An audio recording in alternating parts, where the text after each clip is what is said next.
Good evening, everybody. Welcome to tonight's IROC Challenge Series under the lights here at Martinsville Super Speedway. As always, I am Josh, and here with me tonight is Alan. Good evening, Alan. Good evening, Josh. Good evening, everybody. Should be a fun one here tonight. Absolutely. So we are short track racing here at Martinsville, a little over halfway through the season, and of course, the McCann brothers are still absolutely dominating in the standings. Yes, they have been pretty dominant this season. And looking at the practice times, it looks like they're going to be very strong in this race. Currently second and third. Actually, they are tied for their best lap, a 20.505. But one driver does have them beat in this practice session. It's Chris Mefford in the 46 with a 20.452. So he's definitely one to keep your eye on here tonight. Now we're going to see if someone new can take the podium here tonight at Martinsville, or if the McCanns are going to continue to dominate. But of course, none of this would be made possible without the sponsors that are on board. So huge shout out to Loud Pedal Gaming, R&R Racewear, and HydroTek PC. All the links are in the description under the video. So definitely check them out as well too. And our very own HydroTek is sponsoring tonight's race, the HydroTek PC Paperclip 150. So got a little Santa Claus there driving a nice little little go-kart looking thing. So it's going to be a great race. I'm looking forward to it. As you can tell from the aerial view, the track is extremely tiny if you've never seen Martinsville before. A half-mile long track. Only banking in this whole entire race is going to be in the churns. You're looking at about 12-degree churns going in, and then obviously it's going to flatten out as they go down the front and back stretch. So a lot of tight racing that's going to be happening here, and very hard to pass. Yeah, absolutely. Especially on the outside in the turns, you're going to see these guys hang on to the bottom of the track as much as they can. There has to be, this is kind of like Darlington when it comes to give and take. There has to be a lot of give and take in order for this to not be a wreck fest. And yeah, it's just going to be up to these drivers to decide how clean this race is going to be. Because you know, if you're out there, if you're impatient, you're going to find yourself either spinning out somebody or being the one getting spun out. So it'll definitely be interesting to see what happens there. Absolutely. If you know anything about short track racing, it's going to contain a lot of tempers. It seems to be. It's short track racing is always one of those things where guys get the most frustrated. A, because it's a lot of patience. B, you have to make sure that you're not going to get to the guy in front of you in hopes that the guy behind you doesn't get into you.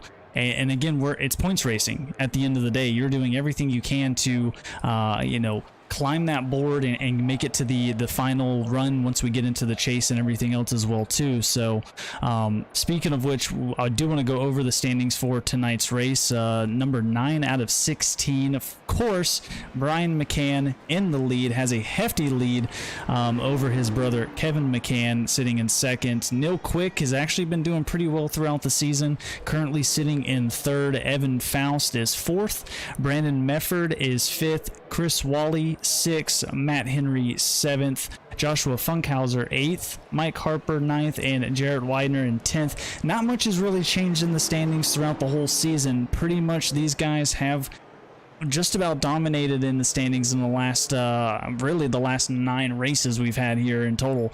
Brian and Kevin, I don't really think they've budged much from that first and second place position. Yeah. I mean, they've been dominant, and just really, you know, this is the point standings really come down to just a couple of different drivers, and you know, but this is one track that can change everything. You know, and the big key is to not get into any kind of trouble early on. I found out the hard way in the NIS series how far a slippery slope this track can cause you to have. I started up near the front, made an early mistake, ended up spinning out coming off of, I can't remember if it was turn 2 or turn 4. I believe it was turn 2. Ended up in the back of the track, and it was just a mess from then on out, just getting caught up in other people's mess. Ended up getting disqualified from that race because of how many incidents you just can't avoid. And so, and that's another thing. This track is so tight that it's hard to see what's in front of you, especially coming out of the turn. Because if you're in the middle of the turn, you flat out you can't see. You can't see what's happening at the end of the turn, which is where most of the trouble ends up happening. So, you just I can't stress it enough. You have to be careful and be ready to react when when the track is blocked, which does happen at times at this track. Absolutely. So kind of want to go over tonight's info for the race. It's short track racing, so always this league likes to do heat races prior. So we're looking at about a 10-lap heat race with at least a field of 6 cars per heat. I think last I checked we had about 22 guys here. So we are going to have a couple of heat races going on before we get to the main, which is going to be 150 laps, about 78 miles around this track. Of course, we are going to be throwing cautions up here in the booth. Our very own Alan will be in charge of that. He's been doing a fantastic job, so we're looking forward to hopefully some green flag runs here. But as always, we got 1 fast repair and 3 green-white checkers. And I don't see anything about tire limits, but they're typically anywhere between 2 and 3 tire changes. So we'll keep that in mind as well too. But qualifying is underway right now. Take a look here at Tim Schofield in the number 12. He's already done his out lap and see what he can get done here tonight. And how many fast repairs did you say? 1. Oh, okay. For some reason, I was thinking you said 3 for a second. I was no, like, 3 oh green no, white this checkers. is going to be a wreck fest if that's the case. Yeah, okay, 3 that's green good. white checkers. That's good to hear. So okay, gotcha. Tim Schofield sitting up in 12th. Brian McCann is on the track, currently in 6th right now, running a 20.77. I don't really know much of Martinsville when it comes to the ARCA cars.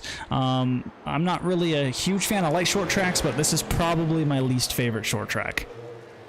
Yeah, from what I've noticed in practice, typically for most cars, if you're getting loose, you're getting loose coming off of the turns. It's just a matter of getting back onto the throttle a little bit too quick, and it just wants to bring the rear car around. But I've noticed a lot of cars spinning in the middle of the turn, so that's kind of interesting. You don't usually spin at that point unless there's contact involved usually. So this setup might be a little looser than typical, which is actually typical for what we've seen with this series throughout the season. Some very loose setups we've noticed, but another key in these turns is, as you're on board, watch the curb on the inside of the turn. You don't want to clip that curb with your inside tires because that sends you up the track and into somebody else, especially if there's somebody to the outside of you. So that's going to be another thing to look out for, not hitting those curbs. Yeah, I mean, the ARCA cars are very loose. I can imagine over in the long run how it's going to feel coming off the turns. I mean, pretty fast front and back stretch as we're riding on board with Chris Wally here to kind of give you an idea what the track looks like. Not a lot of banking. Even 12 degrees of banking does not look that much on screen. So, yeah, flat track racing tends to be the loosest, in my opinion. So we're going to see a lot of cars really kind of wheeling it around here before we go green flag racing. So it's going to be exciting. Hopefully the guys can keep it clean. Again, very tough to do, but we've been through tons of other short tracks and they're getting better with it. So Martinsville, I don't think is going to be any different. And there could be a lot of good side-by-side battles. Yeah, that's what I was going to say. These guys we have seen a lot of improvement from the first couple of races in the season. They kind of took a step back at Nashville, but other than that, it has cleaned up a lot. I mean, we saw a caution-free race last week. Now it was Michigan, which is a very, very different track from this one, but still, it was good to see clean green flag racing. Absolutely, and it looks like we have everybody qualified, so we do have 24 cars. So that will put us at 4 heat races for 10 laps. Now, some things to know about the heat races here tonight. It's going to be 10 laps, like I stated before, but it's going to be caution-free all the way through. So 6 cars on the on each heat race, which at the end of the day would make me think everyone is going to go through. I don't think there was a cutoff to how many people are going to make it. Correct me if I'm wrong. I would assume there's not going to be a cutoff. Well, yeah. Typically, when you do your heat races, you do have a cutoff. I just don't. If it's been said, I think I might have missed that part. So we'll double check with that. But we'll have 4 heat races here tonight, and then 150 laps afterwards. So the guys are going to be getting squared up here. It's going to be very short. Looking at currently on the grid, we're going to have Chris Medford and Paul Buzzle out front in row 1. Stoney Benfield and Matt Henry in row 2. And Lance Riggins and Brad McDaniel rounding out row 3. So this will kind of give us a glimpse as to what's in store for tonight's race as well too. And yeah, 6 cars. Yeah, and we did just get confirmation that everybody will advance to the main. So the heats are just to determine starting position. Gotcha. There's no invert as well, correct? That I'm not sure. I know the last time we did heat racing there was an invert. I wasn't sure if they were going to do that here. I didn't see it in the race rules, so I'm going to assume, unless otherwise stated, there most likely won't be. Yeah, I haven't heard anything about inverting from what I've seen. In fact, yeah, in the server settings, it says nothing about inverting. So yeah, I don't believe that's the case. All I see is qualifying determines heat position and heat race determines starting position. Alrighty.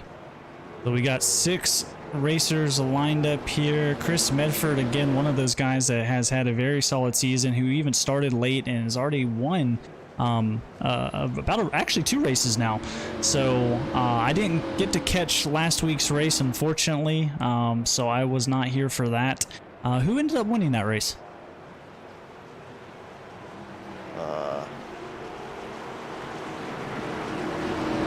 All right. All right, Chris Medford is going to bring us to the green flag here. Oh, it was Brian McCann. He ended up winning. Oh, Brian McCann. Okay, not surprised there. Oh, and we already got Benfield around. Benfield, man, he is just one of those guys that has the absolute worst luck. And Henry is dragging something fierce under that car right now. Oh, his tire is not there. That's never a good thing. It's there, but it's not. Oh, and now he's fixed. Oh, it's like he used a fast repair in the middle of the race. There's some voodoo going on there, but Chris Medford still ahead. Paul Buzzle going to try and catch him. Again, this is kind of just to get a feel for what's going on. There's not going to be anyone not advancing, so you don't really want to go too hard, but you also want to kind of get an idea of what the track is going to feel like. Paul Buzzle running the fastest lap there ahead of Chris Medford by a whole 10th. So we'll see if Buzzle's got anything for Chris before we finish this up. Yeah, Buzzle's doing a nice job of sticking to the inside. He is getting right onto the bottom of that lane. Medford is staying a little bit higher up, so I think that Buzzle's getting a little bit more time saved in the turns, but because Medford's a little bit higher up, he's actually getting a little bit more momentum coming off, so we end up seeing pretty even lap times overall.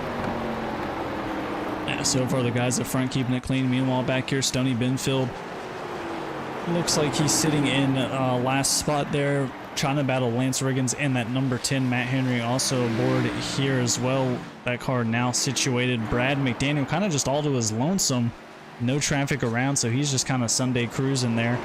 Back up front, Chris Medford running the fastest lap of the race right now to 20.5. Paul Buzzle last time around was a 20.9, so now we're starting to see some spacing.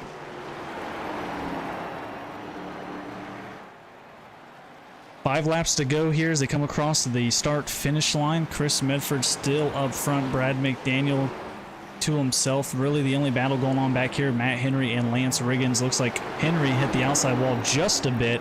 It's going to give a chance for Lance Riggins to try to catch up some of that lost ground, but Henry still strong out of the corners here. Right on board with Lance Riggins.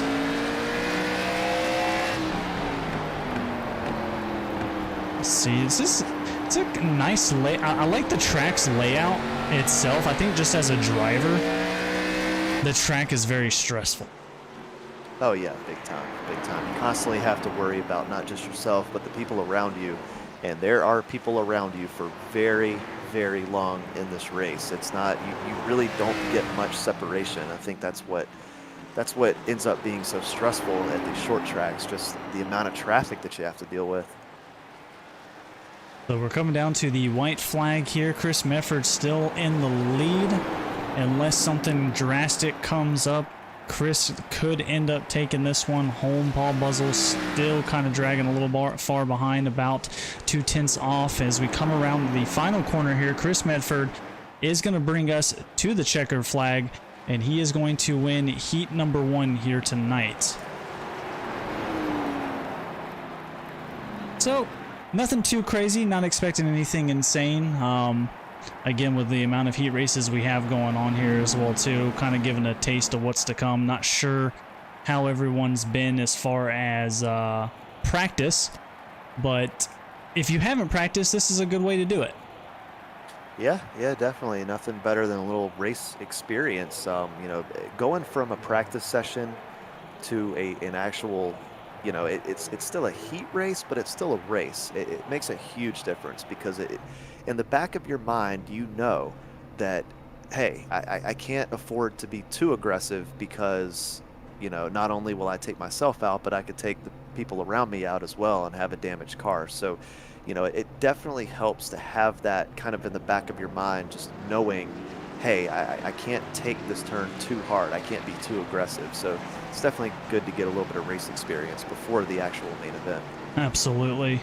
So we're on to heat number 2, a new batch of guys. We got Jesse B. King in that 55 in first, Vincent Short in the 150, or one, actually he's the 15 now, interesting. In second, Chris Wally and Ken Harper, 3 and 4, and Matthew Cope and Mike Harper. Matthew Cope, that sounds like a new name. I do not remember him. Possibly a new driver. Again, I don't know if he came in last week or not, but looks like we might have a new contender. His name last week either. Interesting. So we'll have to just keep an eye on him throughout the feature race to see what he can do and see if he can dethrone McCann's. Because man, those guys are absolutely dominating this series. So you kind of got Jesse King there with the flat red, Short with that metallic red. Man, that metallic red just pops on these cars. But the pace car is off. Wally right on the bumper of King. Might give him a little bump here. Green flag underway. Heat number 2 here at Martinsville. Short taking the high side. Wally's going to most likely clear him coming off. Not sure how the momentum really plays in this track. Sometimes the high line coming off, you get a ton of momentum. You seem to have a little bit more interest in the track, just probably from racing. Do you have any idea how the momentum is on the high side line? I mean, you get a little bit more coming off, but the amount of time that you lose in the turn from not being on that inside lane definitely cancels it out. You want to stay on the inside as much as possible in these turns, as we have the leader in trouble. Yeah, King just got loose there coming off of turn number 2, and he's going to lose probably 2 spots here as Short's going to try to overtake him on the front, and just like that, Short taking out the race leader. And King just not having a great start to this race. No, I mean, Jesse King was very strong last week at Michigan, so he's looking to, you know, I believe he finished second, and so he's going to look for a much better, or excuse me, can't have too much of a better performance than second place, but yeah, not a good start to his race here tonight.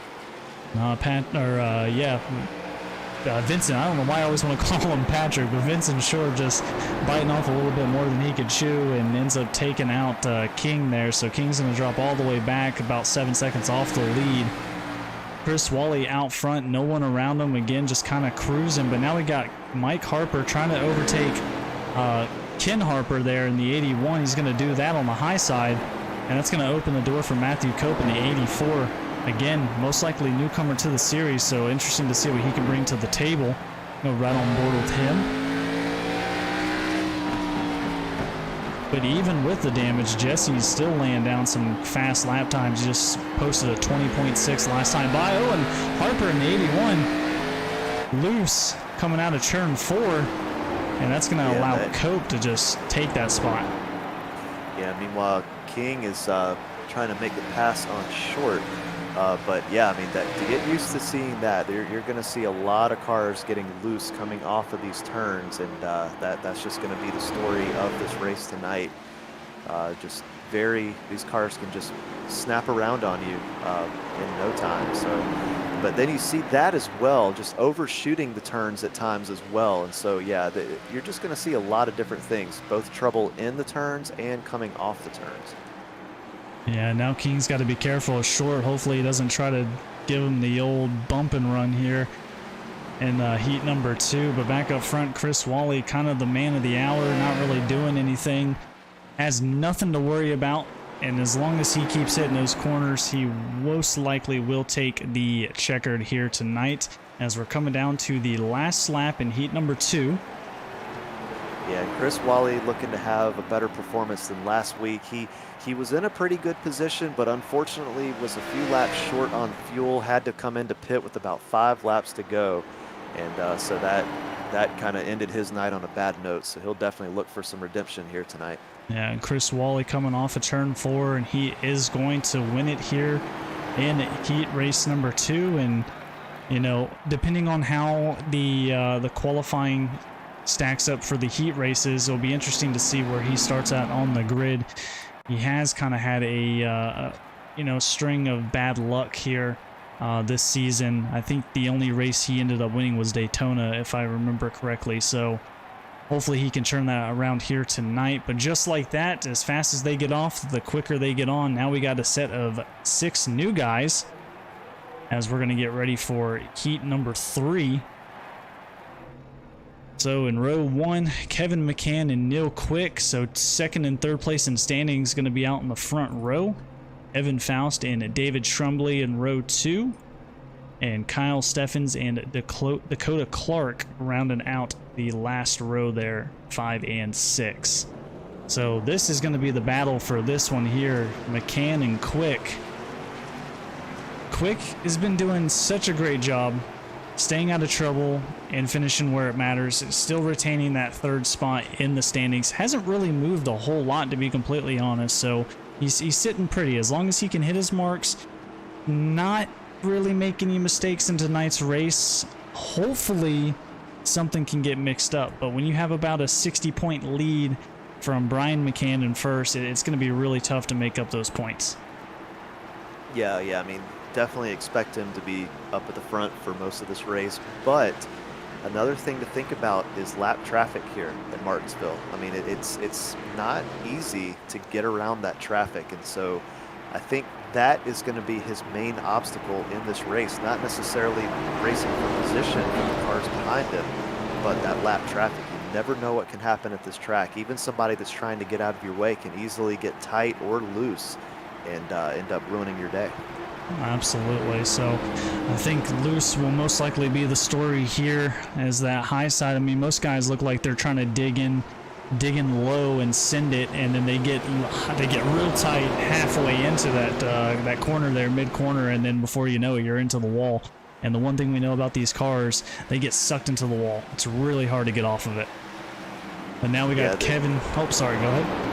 I was going to say the good thing about here in regards to that is the fact that you are going so slow in the turns that magnet effect on the wall is kind of not as bad here as it is at other places. You can usually kind of get off a little bit quicker than usual, but yeah, it's still definitely an issue, as we just saw there on the straightaway.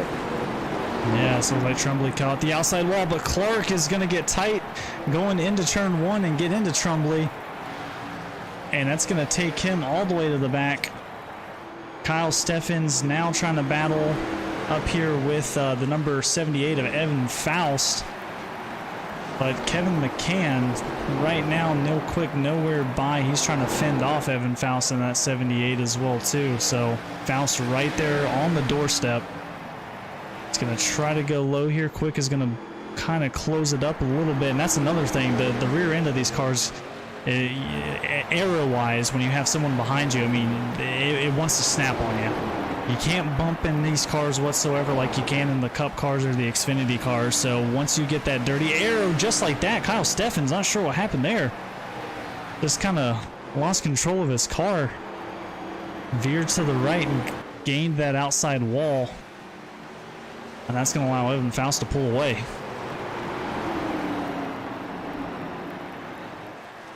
Back up front, Kevin McCann. About a 0.2.5 second gap between him and Neil Quick. And Faust trying to gain that position going into the feature race here. Yeah, and by the way, tires not as big of an issue as you're used to seeing at other tracks. We are on lap 6, and Kevin McCann did just run his fastest lap. We'll see what his time is right here. Looks like a 20.539 compared to his best lap, which is a 20.533. So, you know, you can typically last quite a while here on those tires. Eventually, they become a little bit of an issue, but definitely not as much as you see at other tracks. Yeah, I think the biggest thing is, again, with it being such a short track, is its patience is going to be the biggest key to this track. And it's tough, especially if you have a guy out front who's slow. You got to time it just right. If you get a nice run off of turn 2 or 4, you could typically get that inside line going into the next turn, allow that guy to kind of stay on the high end and pinch him off. But again, I think double file starting the race, the restarts are going to be where most of that action is going to be at. Right, definitely. When it comes to your tires, really coming off of the turns is what can make or break your race, because there's not really a lot of sliding in the turns themselves. There's a lot of grip, but where you can mess yourself up is coming off and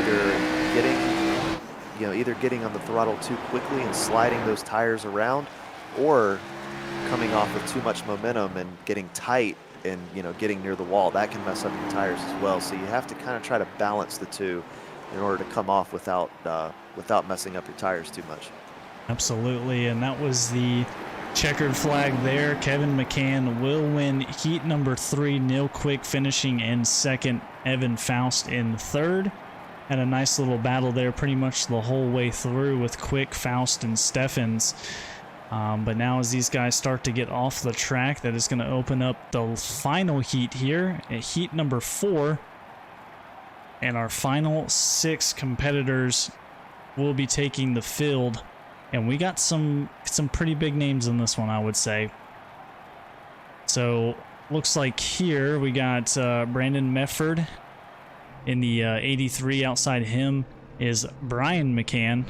Chris Quick and Tim Schofield sit in that 2nd row. And then your final row here is going to be Colt Cecil and Hunter Clark.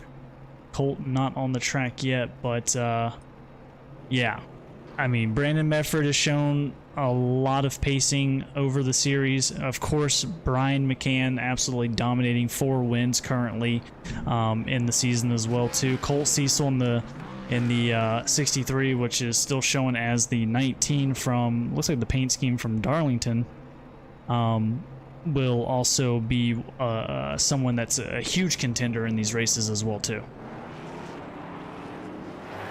Yeah, and you might be shocked to hear this, but we did hear, I'm 90% sure it was Brian who said it and not Kevin, but I believe it was definitely one of the McCanns said that they struggle at these short tracks. I do believe it was Brian who said it. So, but I did mention to him that his version of struggling is being 3rd or 4th rather than 1st or 2nd. So, we'll see how much he truly quote unquote struggles in this race. Yeah, well, let's hope he doesn't struggle too much and his brother Kevin can catch up to him. But,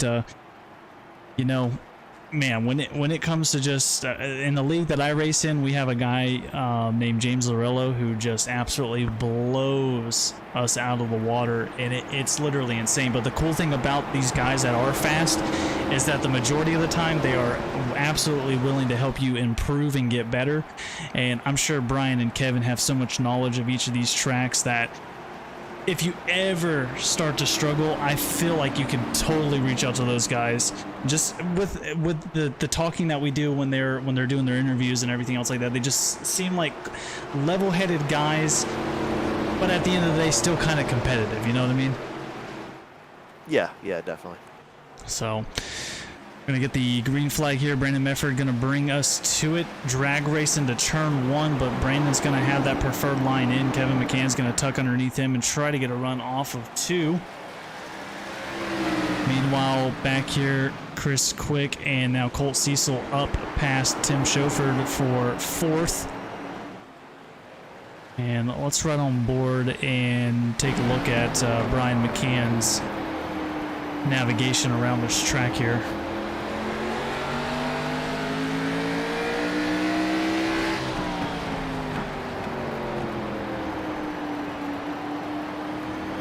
I think the biggest thing you'll notice is that everybody's braking point's just a little bit different. You never know where that front guy's going to brake. You kind of see Brandon brakes a little earlier than Brian there, and Brian's able to stay with him throughout the turn as well too. So that's another thing you're definitely going to have to keep an eye on as we go into the feature, is where everyone's braking point is going to be at.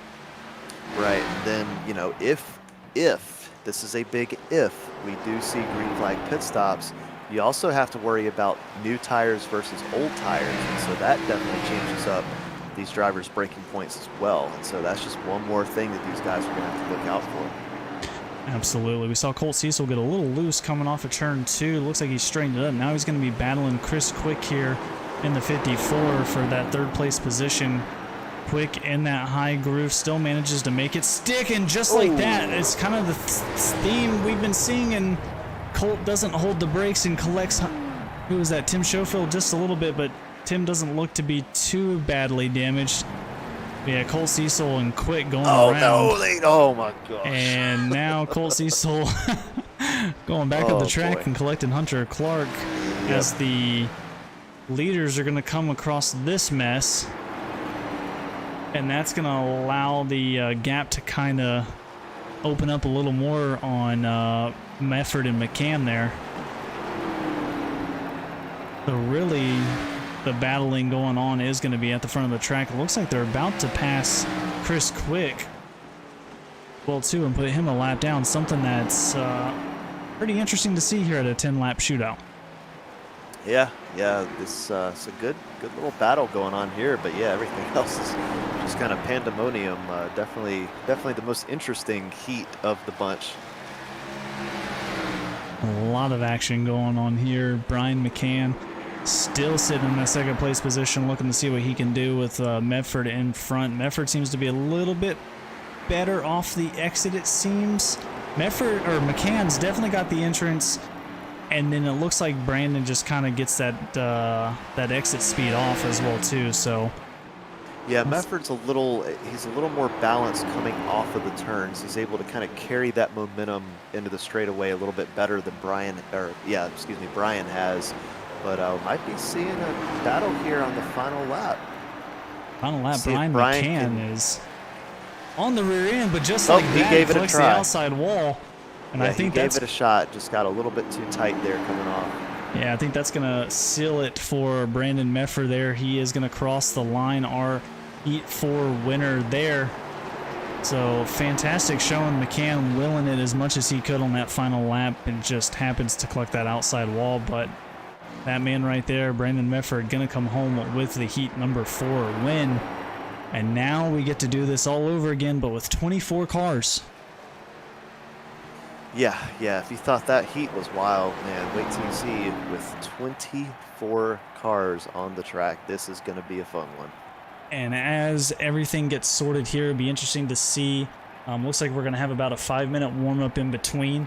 And then from there, hopefully we'll see how the qualifying shakes up for those heat races. So it's going to be exciting. Let's just say that right now.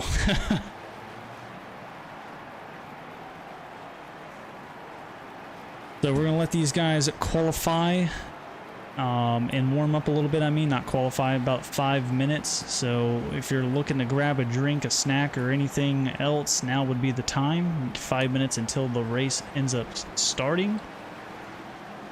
And we're going to take a quick break, and we'll be back.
And we are back. Less than a minute to go here in the warm-up before we hit 150 laps at Martinsville. Kind of some key takeaways you took from the heat races. I mean, it's about what I expected, and so is this practice session, by the way. We're seeing a number of cars getting in trouble. We've got a big pack coming off of turn 2 right now. This will be interesting. We'll see how long they'll last, but yeah, it's about what I expected. I mean, we did see some clean laps by some of the heats, but then there were others where there was some big time trouble, and yeah, we'll just two different beasts. We'll see which one shows up for the actual main event. Absolutely. So winding down here in the 5-minute warm-up, and I'm interested to see what the shakeup is going to be like when it comes to the qualifying, because like I said, with the heats, we're not 100% sure how that's going to affect qualifying versus the actual times that were put down. But as everything gets, oh yeah, and it definitely shook it up quite a bit. So let's go ahead as these guys start to line up. We'll start going through the grid here. So in row number 1, got Chris Mefford and Jesse B. King.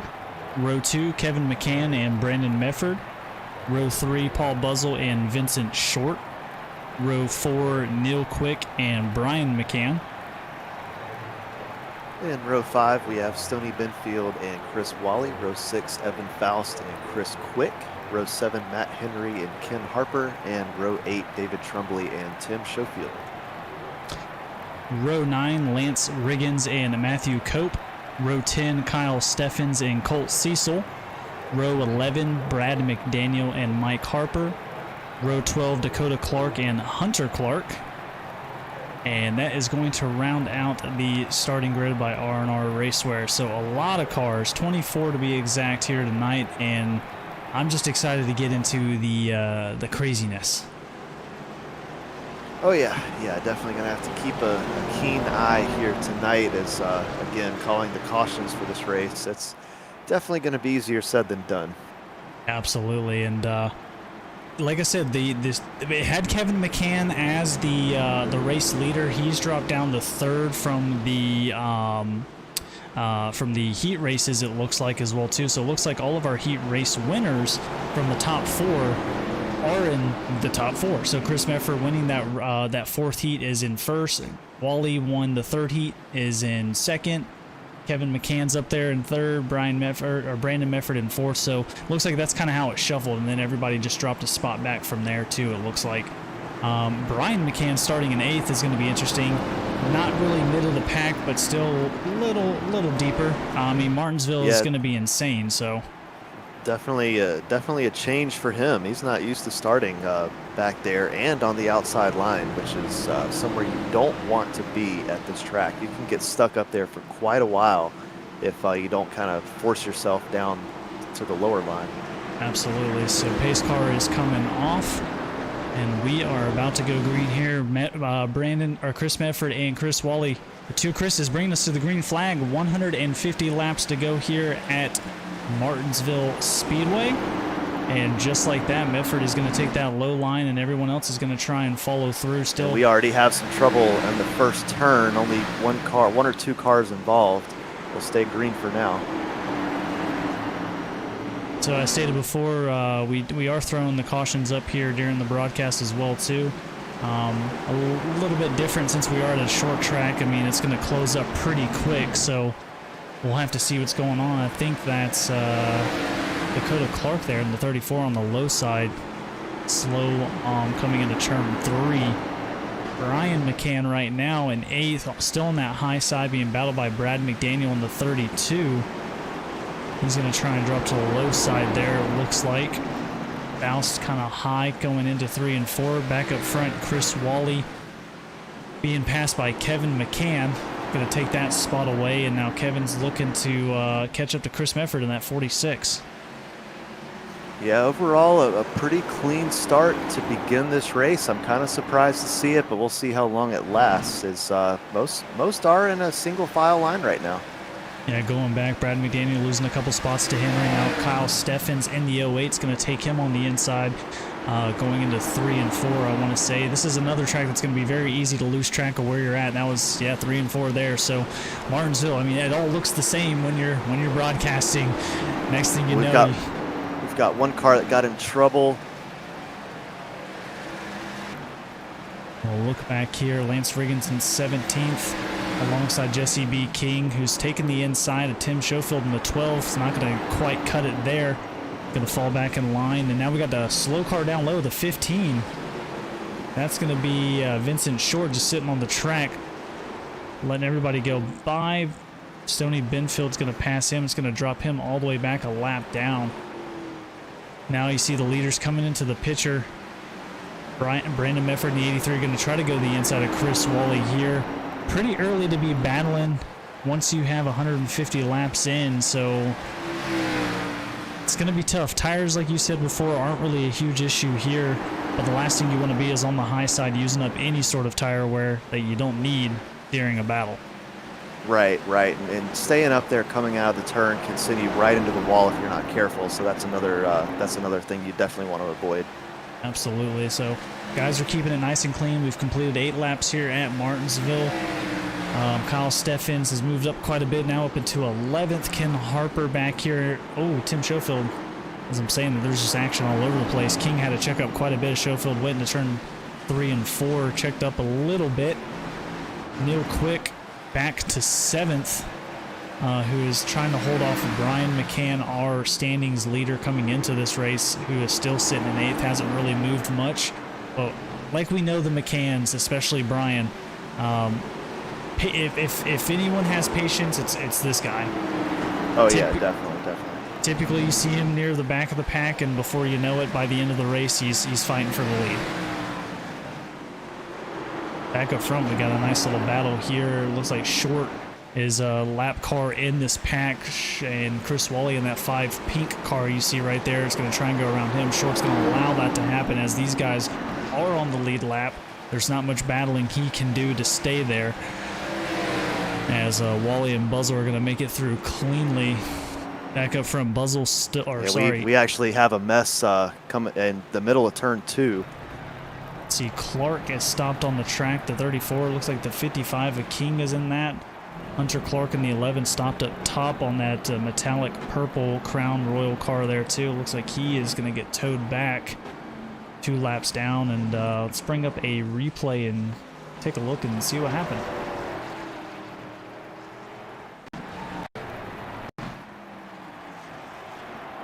Yeah, it was between Hunter Clark and Matthew Kopp. Both just kind of got into each other there.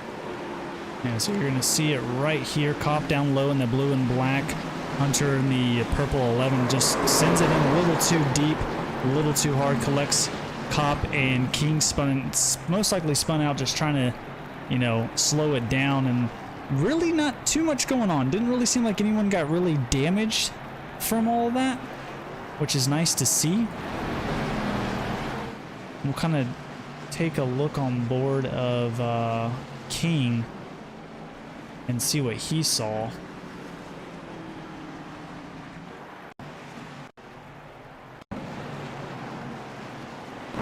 Oh, kind of caught that one in the middle there. And here we go, going into the turn. Yeah, everyone checking up. Oh, he might have actually got a little bit of help there from Lance Riggins in that number 10. But it looks like most of the guys came out unscathed, so nothing too crazy. 14 laps in, first caution of the night.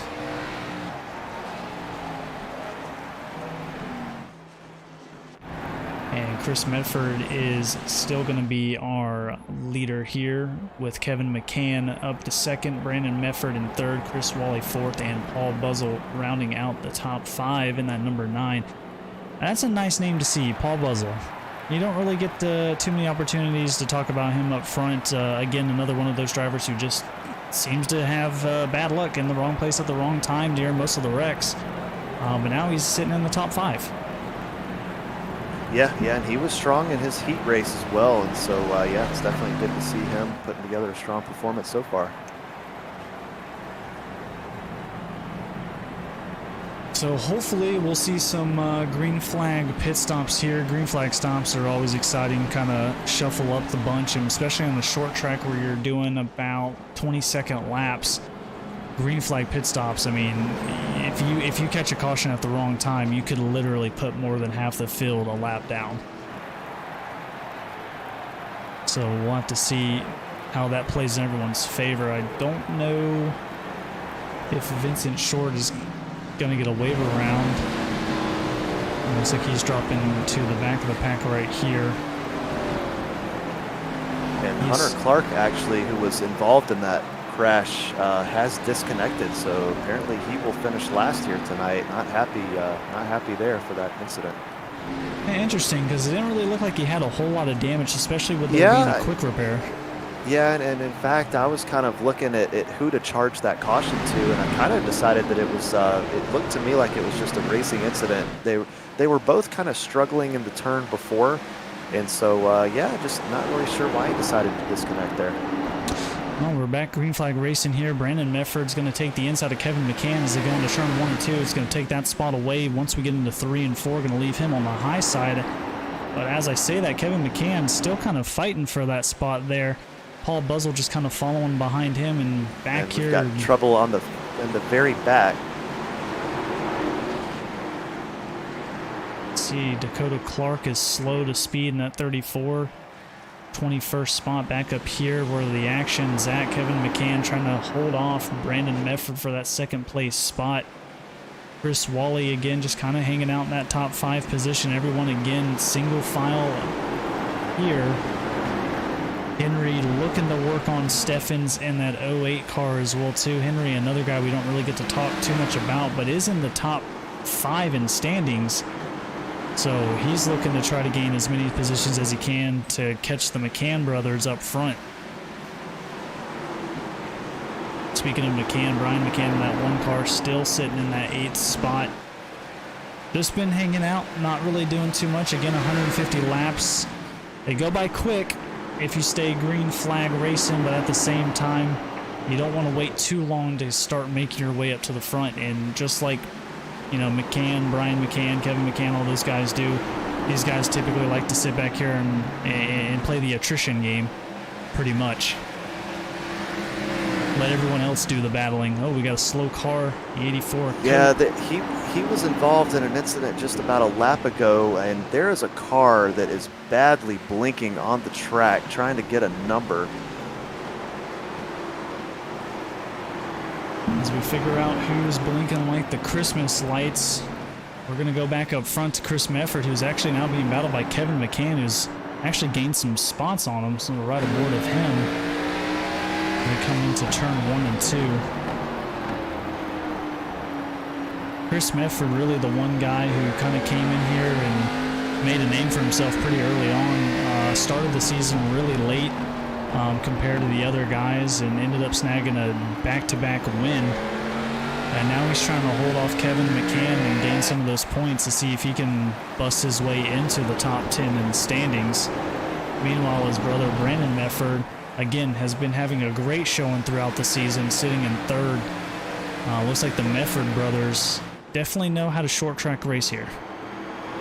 Yeah, that's definitely for sure. And looking at the standings, we're seeing the McCanns. What happened to Brian? I don't see him And Brian in the is top still 20. in 8th. Yeah, Brian McCann is Oh, in is he? 8th. Okay. Yep. Oh, okay. My fault. Did not. I don't know how I missed him. I looked over it twice. There's a lot of black cars checking in it this twice. area. The Christmas theme, and did not see him. Oh, and just like that, as we're talking about him, he actually gets loose off of 4. Does a good job of saving it, but that's the other thing too. For those of you who don't really race or know much about iRacing, once you start sliding the tires and you're warming them bad boys up, you really got to kind of take it easy, because hot tires is going to cause that car to get loose through entry or through exit of the turns there, and the last thing you want to do is spin out in front of the pack. Oh, he's actually going to get cut off by Faust. He's going to lock up the tires, and Faust is taking out Wally in the 5. Oh, and caution's going to come out. It's going to be our second caution there. We saw Faust kind of block Brian McCann in the 1, saw him lock up the tires and the smoke coming off of that, and I guess Faust just could not get it slowed down enough. And luckily, Wally doesn't seem to have a whole lot of damage there, so actually kind of fixed him a little bit. He didn't fully spin around.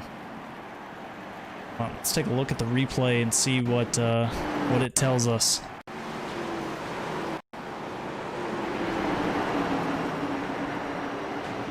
You're going to see right here, onto a different camera view, Faust is going to just block McCann and gets a hell of a run. And then just Faust has nowhere to go, goes up the track, collects Wally. Everybody's managed to slow down. No one gets into any heavy damage. Henry does a great job. Steffens also going to the high side to avoid that wreck. And again, caution number 2, nothing too crazy. and everyone seems to get out pretty cleanly. We're going to actually ride on board here with Faust. Actually, let's ride on board with McCann. You see McCann try to go to the low side, does a great job of locking it up, and Faust probably just saw him last minute. And McCann actually collects that inside wall just a bit.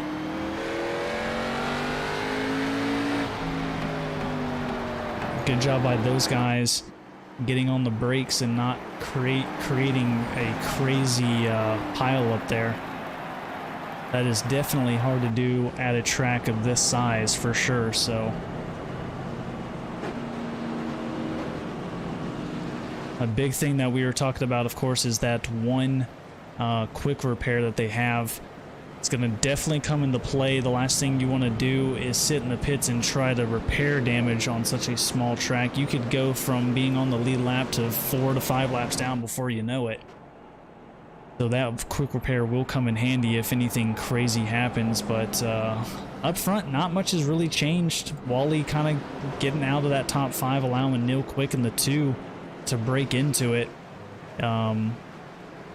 Yeah, really the top 3 stay the same. Paul Buzzell still sitting in 4th, so not much going on up here. The guys are keeping it clean up front while the guys mid-pack are trying to battle for their way to the front. Yeah, I mean, this is definitely a pretty, I don't think we really could have asked for more as far as the racing has gone. I mean, this is about what you want. You know, you don't want too many cautions, but at the same time, you don't want, you don't want it to get stale. You don't want it to get boring. And, there's been 2 good crashes, but also some good green flag racing. So I think it's about what we expected here, and that's good to see. Yeah, absolutely. Like I said, the guys have been doing such a great job week in and week out here on and off the track during practice and everything else. So Martinsville is really, really tough to race, and then you throw the ARCA cars on top of that. I mean, you just have a handful. ARCA cars in general are just a handful. And seeing these guys do what they do day in and day out, I mean, they bring some exciting racing as well, too. So 32 laps in and out just like that.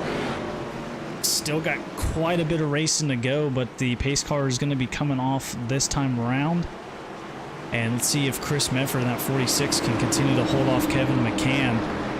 He's got the preferred line down low, is going to bring us to the green flag right at the start. It looks like McCann spun the tires just a little bit.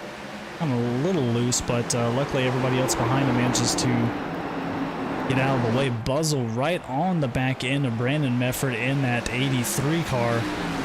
And now we have Faust and McCann.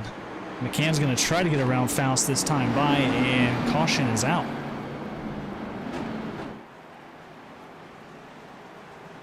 Yeah, had quite a bit of a jumbled mess in the middle of the pack there.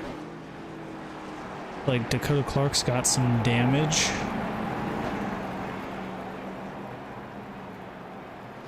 Tim Schofield's, yeah, let's take a look at Dakota Clark. See if he is the reason the caution came out. Yeah, it was between David Trumbley and trying to see the other car that was involved there. Looks like Brad McDaniel.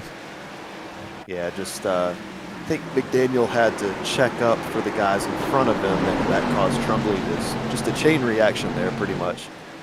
I see Brad McDaniel there getting spun around. Oh yeah, a huge pile up there with the 4-car Harper. Quite a big pile up there, actually. Take a look further back.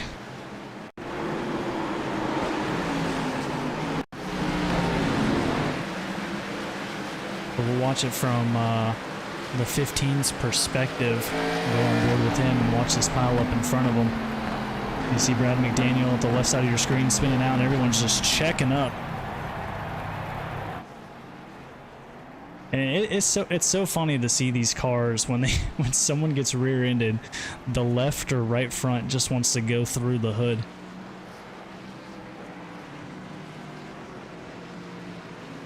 Well, it doesn't seem like anyone has too much damage. I know the 34 there, Dakota Clark, got some heavy front end damage as they were trying to slow it down there. But again, another caution that not too crazy single car spin. Guys are doing a good job of actually, again, getting on the brakes. That's something you don't really see too often here.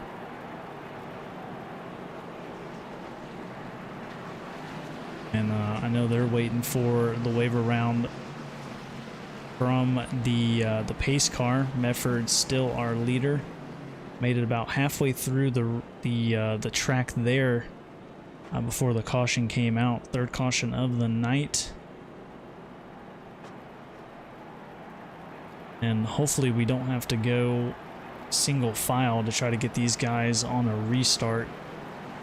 Sorry about that. Had to have a quick word with the admin, Chris Wally, real quick. So one of our responsibilities is to assign end-of-line penalties for the causes of these cautions, but it's so difficult here to pin blame because of the chain reactions that happen at this track. And so I was just kind of trying to clear up why there hasn't been an EOL assigned yet, and that's why it's just so difficult to do that at this track. Absolutely. If you're really looking at it, you never know. Everything happens so fast. It's hard to keep track of. But the pace car is back off.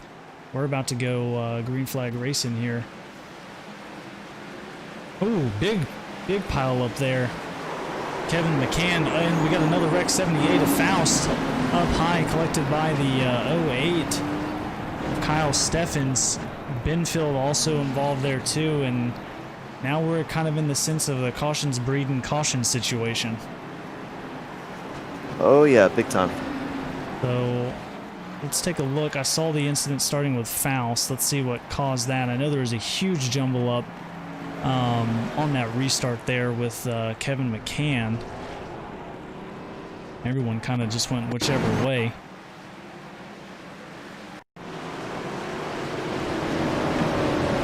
Let's take a look. We're looking at Faust in the 78 on the high side. Yeah, accordion effect. That's exactly what happened. Faust gets into Buzzle. Buzzle gets into Kevin. Brian just comes up on Faust and Buzzle, and there's a lot going on there. We see Stoney Benfield also involved. The 12 car of Tim Schofield is also there as well too. Yeah, I mean, really that just came down to the accordion effect that you saw there on the restart. Hopefully these guys can get it settled. Kind of want to take a look. Let's go back to Evan Faust. Kind of want to take a look at restart a little bit on board with him. We're right on board with Faust, and you see right here, gets into Buzzle, pushes Buzzle a little bit. McCann and Effort get into it, and then Brian tries to get up there, and before you know it, just there's no more room.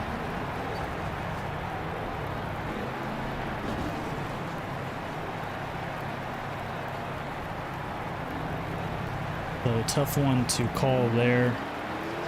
It's really hard, like you're saying, you know, to really put blame on anybody. You have a few seconds to kind of go through the replay to see what happens, and then other than that, the replay, it's still tough to see what's going on. So hopefully these guys can get it settled down.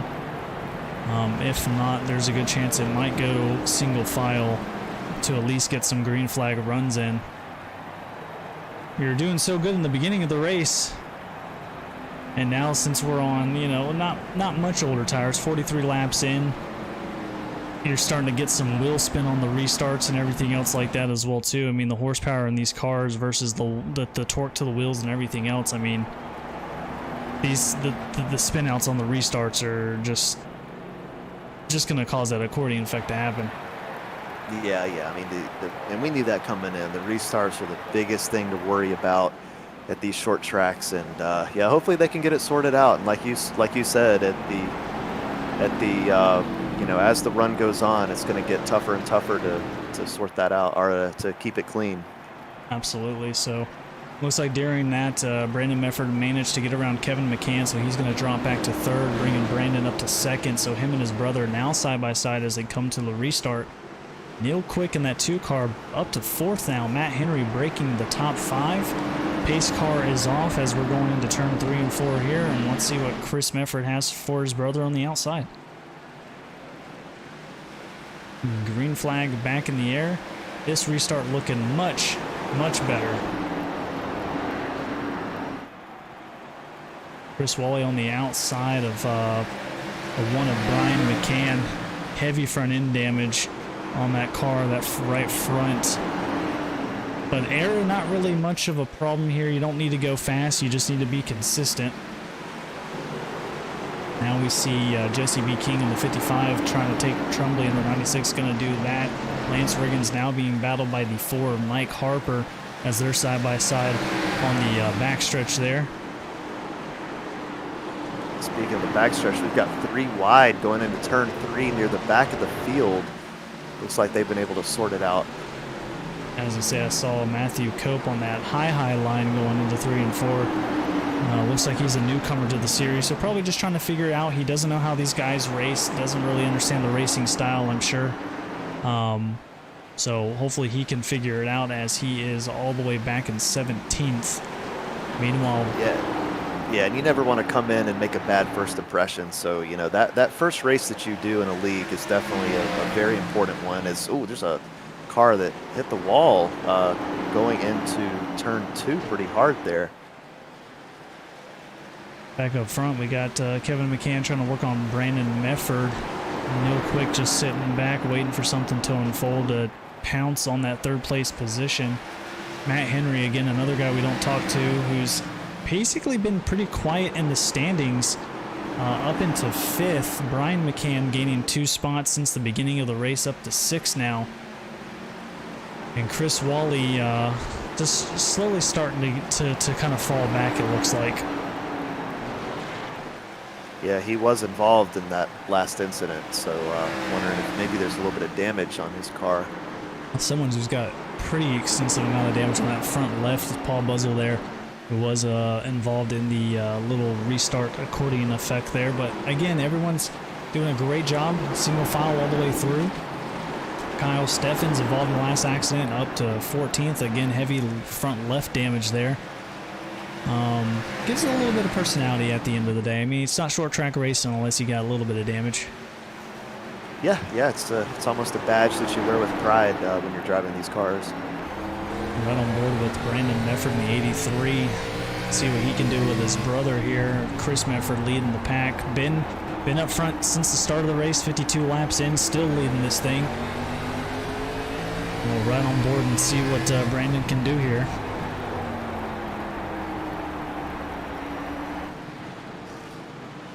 Other than that, everyone seems to be pretty quiet and calmed down.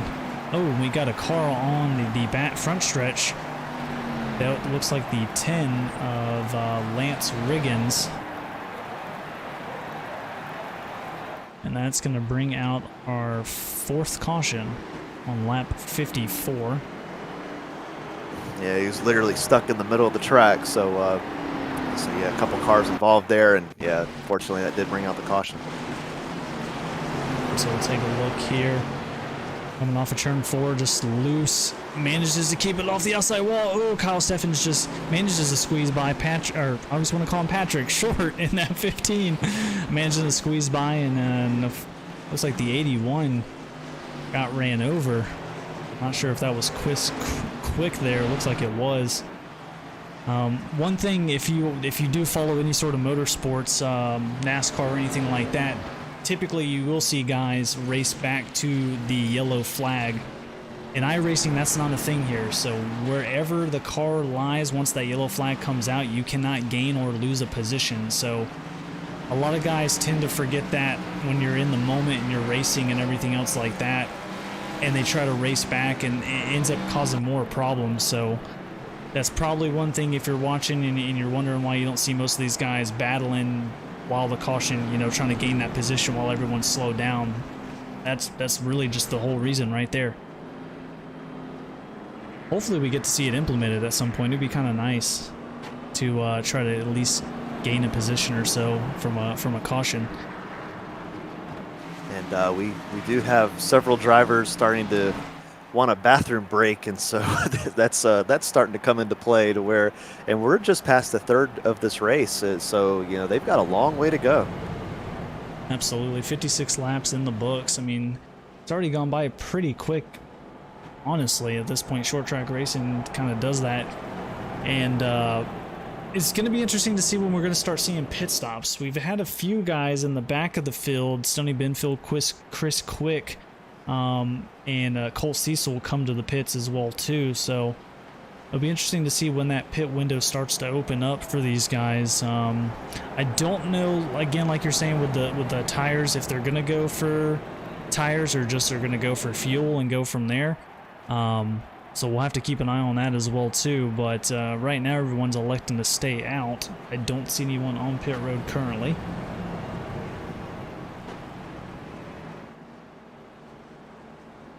And with the amount of cautions we've had, I mean, I'm sure Chris and the guys up front probably haven't used a whole lot of rubber. Most of it's been being used in the back of the pack, where most of the battling has been happening. Yeah, I mean, technically, we're seeing 57 laps of tires. Not all of those are under green, but Paul Buzzle is on newer tires, 22 laps old, and he is up to 8th place now. So expect him to continue to climb his way back up to the front. Absolutely. He's been in the top 5 pretty much the whole night, got involved in an early on accident, dropped himself back. Damage, again, not really much of a thing here at this track. You don't really need to use it too much. But the pace car coming off, and we got the Medford brothers back up front, Chris and Brandon. As Chris is going to bring us to the green flag here. And we are back racing at Martinsville. Just like that, kind of bunched up a little bit, got side-by-side racing all the way through. Paul Buzzle's still up there. You see Trumbley finally breaking the top 10 tonight, which is nice to see. Chris Wally kind of in a spot right now. Buzzle on his outside, and keep an eye on that turn 4. Seems like a lot of guys tend to get loose coming out.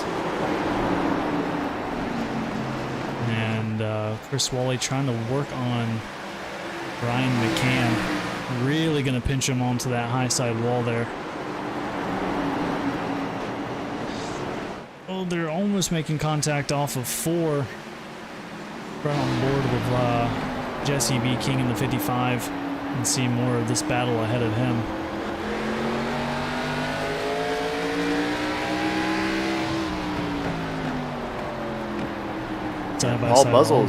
Paul Buzzle's actually lost a position since the restart, so thought he would continue to climb his way up, but so far it's not the case.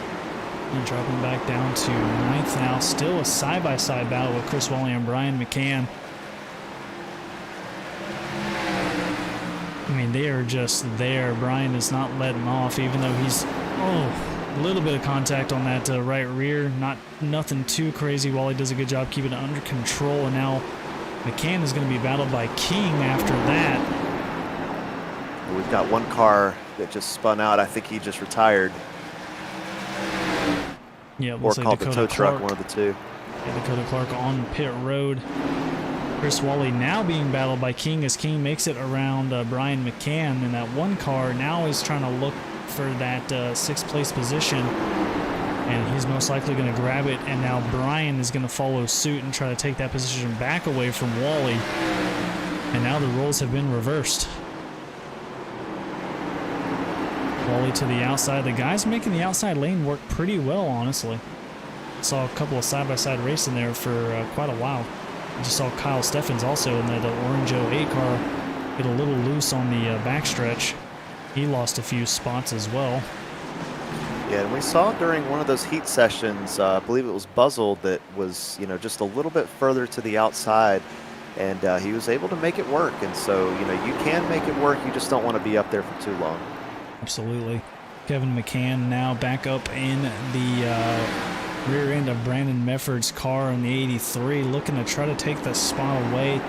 Last time by, looks like Chris Mefford is Neil Quick is quite fast as he ran at 20.9. But this time by, it's going to be Chris Mefford in the top 5 being the fastest guy.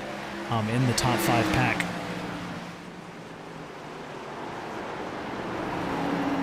Right on board with Kevin McCann here as he's still trying to work on Brandon Mefford. Man, trying to get these things slowed down. I'm going to take a look at the speeds here. But we do have a single spin coming off of 4. I think he's going to be able to get it going again. Nope. He's kind of in the way. Yeah, he was able to get it going. Good move by him. He backed up and went to the bottom of the track. That was a good move by him because I was very close to having to call a caution there. Yeah, seeing these cars get about 115 to the backstretch and then having to get slowed down almost all the way down to like 60 miles an hour to make it for that tight turn is insane. We'll have to see later on as well too with tire wear taking effect if anyone. That's actually an interesting thing too. Now that I'm thinking about it, brake bias. People tend to not really mess with brake bias too much during the long runs and not understanding how much brake bias can change your tire wear in a later run. It's one of those things I kind of have to remind myself at times that's there. You know, it's really not something that a lot of people use, but yeah, it can definitely help you throughout a run. But, you know, when those tires get a little slicker or sometimes they get tighter. Yeah, absolutely. And the brake bias really helps get that car turning. Oh, actually, we got the 84 there. Just kind of saw out of the corner of my eye, Matthew. Yeah, that's what I was reacting to. That's why I stopped talking. He is going to go a lap down here. He's just going to let these guys go by. Stay to that high side. But, yeah, no, brake bias. I mean, I just started getting into it and understanding it. It's insane how much tire you can really save in the long run once you start to lower that brake bias down, allowing the rear brakes to turn that car. But we saw Brandon Mefford there in the 83 getting loose off of 4. Kevin McCann had a little bit of run, wasn't able to close the gap a little bit at all. But now Chris Mefford's got his hands full with Buzzle, who really dropped all the way down to 18th and is now in danger of losing the lead lap. I'm not sure if you caught what happened to him. Had a car. Yeah, he had a self-spin. There's a couple of cars that just nailed the wall in turn 2. Not sure what's going on there. Just overshooting that turn, apparently. You see Mefford going across there. Kind of look back in the back of the pack here. Mike Harper in the 4. All alone. Tim Sofield behind him in the 12. Back here, yeah, Kyle. Go ahead. I was going to say, I think a lot of these cars are really starting to struggle right now. Yeah, we're seeing more and more cars.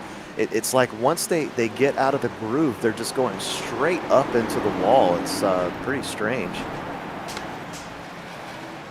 Yeah, let's just say we have Kyle Steffens here breaking the top 10, trying to work on Evan Faust. Chris Wally dropping back down to 8th. And one guy who's kind of gained some spots, just like that, loose off of 4. Again, that's the kind of the notorious spot we've been seeing, guys. But Brian McCann, you know, one of those guys who hasn't had a whole lot of luck with short tracks. 7th spot, not too bad. He's trying to work on the 81 of Harper, who I do believe is a lap down. Yeah, he is, so he's going to let him by. Not actually doing too bad for someone who doesn't, you know, have a good performance at short tracks.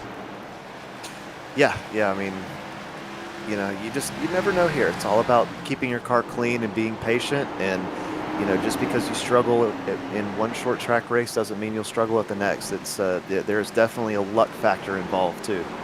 Absolutely. Paul Buzzle continuing to get passed by the lead pack here. Go back up front and check on Brandon Mefford in the 83. Kevin McCann still there.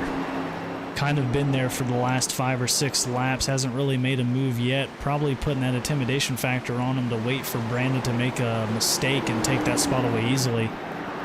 But the pressure when you have someone on your rear end, especially at a short track, you really start to sweat a little bit. You mess up that braking point, you brake a little too early or a little too late, and next thing you know, you're either in the wall or the guy behind you is in your rear end. The guys up front still managing to do a great job, but Chris Mefford is going to really start to have some traffic ahead of him. Yes, exactly what I was about to say. We talked about it at the start of this race. Lap traffic will become an issue at some point, and we might be seeing that in just a few laps. Yeah, Lance Riggins is allowing these guys to get by them. Good etiquette from these guys here, allowing the lead lap cars to kind of get by, not trying to fight for that position or anything else like that. But we'll take a look back here in the top 5. Matt Henry fighting Neil Quick in that 2 car to get around him. Nothing too crazy going on there. Back here, Evan Faust and Chris Wally kind of in their own little pack. Ooh, Cope in the 84 collecting the outside wall on the front stretch there.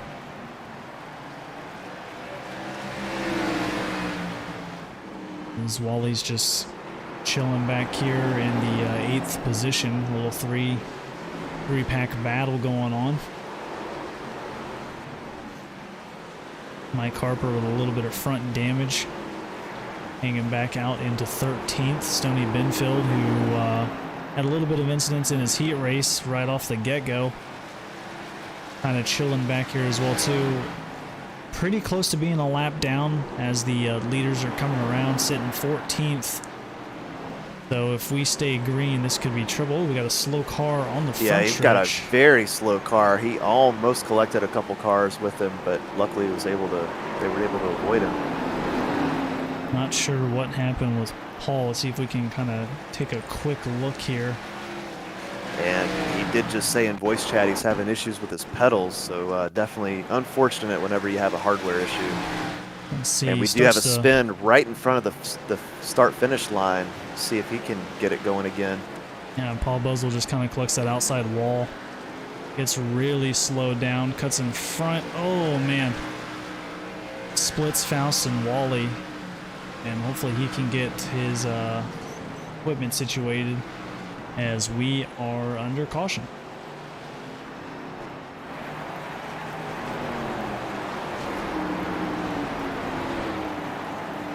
Take a look.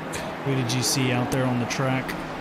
So it was Brad McDaniel. It was a self-spin, but there were cars all over the track. He literally would have been sitting there for the rest of the race pretty much, so you kind of had to call it at that point. Take a look at him on the 10-4 replay.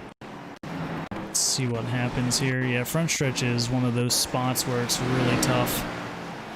I think this is going to be a notorious 4th turn spin here. Yep.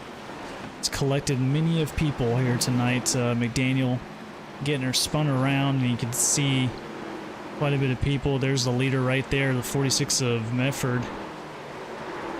So that will bring out the caution. It's really hard to not be on the racing surface, as pretty much the whole track at Martinsville is the racing surface. So McDaniel was just hanging out, and him sitting on the track will bring out that caution. And now we're starting to see pit stops. Yeah, this is definitely where this race could be made right here. Is just about everybody coming in. Well, not everybody. Actually, quite a few did decide to stay out. That's an interesting move. There's a number of cars out there that are on their original tires. See, Lance Riggins is in that 10 cars, currently scored 2 laps down in the 21st position. Chris Quick in that 54, so far being scored as the race leader, also went into the pits. His stop was only about 7 seconds, so it looks like he didn't opt for any sort of tires and took some fuel. Meanwhile, Brandon Medford in the pits as well too. Most likely took some sort of tires, about a 14-second stop, as that seems to be kind of the average run here throughout the field. Paul Buzzle going out on the track to his pit stall as well. See how much of that damage he can get done. Probably will elect to do a fast repair. Yep, he's going to get that done. He is the last car, or first car on the lap, or whatever I'm trying to say. My brain just stops working. He is the first car a lap down, so if a caution were to come out, he's going to beat McDaniel off. Not sure if he beat McDaniel off, we'll have to see, but if a caution comes out, he will be the lucky dog coming through. But we got a new face up front, Chris Quick in that 54.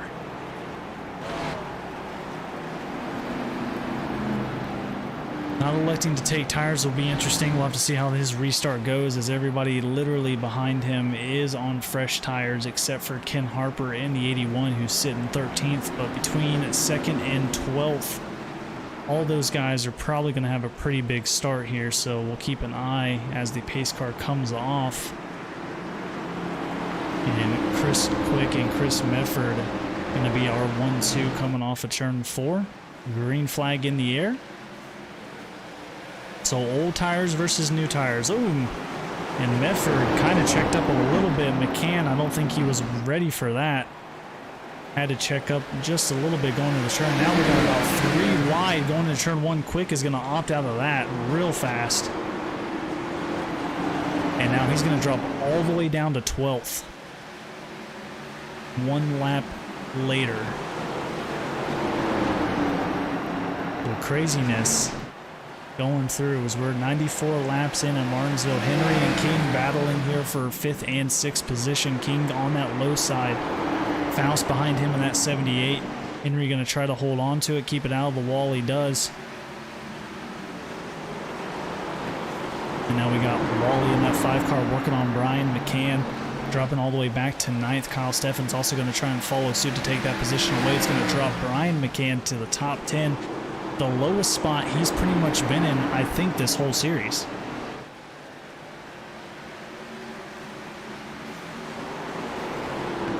Back up front, Kevin McCann now splitting the brothers up, and now he's working on Chris Medford in that 46. Managed to finally get around Brandon from that restart.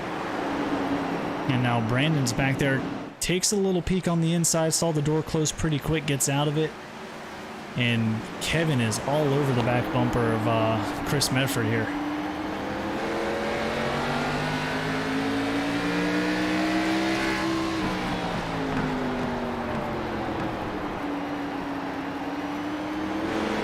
As we go back through the field, kind of look mid-pack here, we can see Tim Schofield in the 12 car working on Chris Wally in the 5, now breaking the top 10.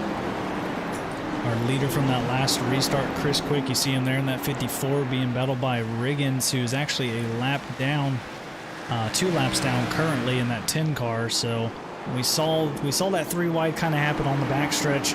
Quick got out of it so fast, but he lost quite a bit of positioning, from that move as well too. And it looks like Steffens now manages to get around Brian McCann as well. Yes, yeah, not again. Brian McCann right where he started in 8th place, and you know, he did mention last week, like we said at the beginning of the broadcast, that he does struggle at short tracks. And you know, I thought his version of struggling was 3rd or 4th, but apparently there was some validity to that statement. As yeah, he's been around that 8th spot, which is still not too shabby by any means, but not where we're used to seeing him. Absolutely. See Sonny Benfield slow on the low side there. So it's and by the way, one thing to mention is Brian did get damaged from one of those early cautions. Spinning off of turn 2 there. It's going to collect a couple of drivers. Where is Faust? Still spinning in front of everybody on the backstretch. Looks like he's going to get it underway. It looks like we're staying green here. Back up front, Kevin McCann still working on Chris Medford, and now Faust is going from being in the top 5 now at I mean, he's literally most likely going to get lapped here, all the way back down to 15th now.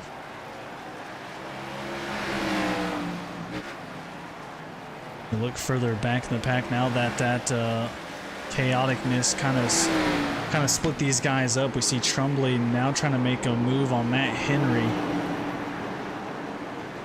and Buzzle also doing a great job of trying to gain back his lap the old-fashioned way, and that's just by straight up racing. Yeah, we knew from the start that he was fast in this race. Unfortunately, got caught up in a few things. So yeah, it'll be see if he can somehow claw his way back into this one. Yeah, new tires, a quick repair later. He's scored 16th, 1 lap down, but he is on the bubble of getting that spot back, depending on if Evan Faust is going to lose that spot. And Ken Harper is also at the spot of being a lap down as well too, which would only put 13 people on the lead lap, and we started with 24. Only one person so far has resigned from the session. That's Hunter Clark in the 11. Scored 96 laps down. Had an incident early on. Didn't really have a whole lot of damage. Unfortunately, decides to park it, but 23 cars still racing here at Martinsville. 107 laps in, and we're starting to wind down to the end here. Yeah, it's this is where we're going to start to see some guys that are going to be a little bit more daring for these positions, and that's definitely going to pick things up quite a bit here late in this one. Well, Jesse King there looked like he was working on Brandon Mefford. King finally coming back up into the top 5, had a strong showing in his heat race before being taken out, but so far that heat race seems to be helping him out. Going to be scored in the top 5, and he's there, so it's really at this point anybody's race. We'll see if everyone can kind of keep it clean, and maybe, fingers crossed, we can make it green all the way to the end and see some green flag pit stops. Yeah, it's a possibility. Not sure exactly what the fuel run is, but you know, with I don't know, with most of these cars pitting during that last caution, I have a feeling that they're going to have enough, but don't know that for certain. There's a possibility. One guy struggling really hard right now is that guy there, the 84 Matthew Cope. Just been collecting the outside wall pretty much all night. Martinsville not being too nice to him, as he's just trying to figure it out all the way back in 17th. Only a lap down, so not doing too bad for someone just joining in. Neil Quick are 15. Vincent Short almost spun off of 4. He's been struggling with this car most of the night. Just a rough one for him.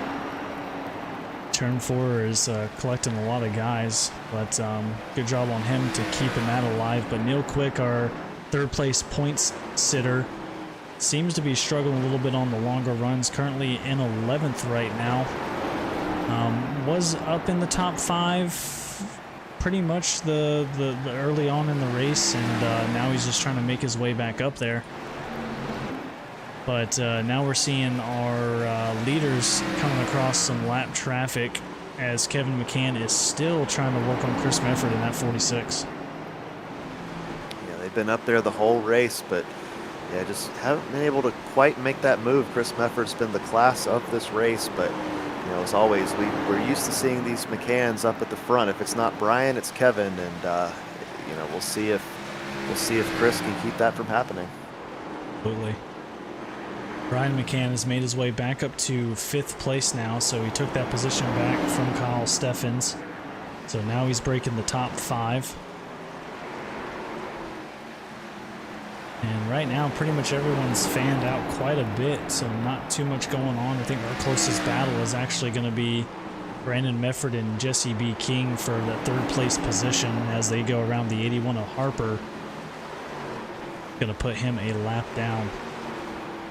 Yeah, this is the point where the track starts to look like a conveyor belt. Once you see cars completely covering just pretty much all around the track, it's definitely an interesting sight.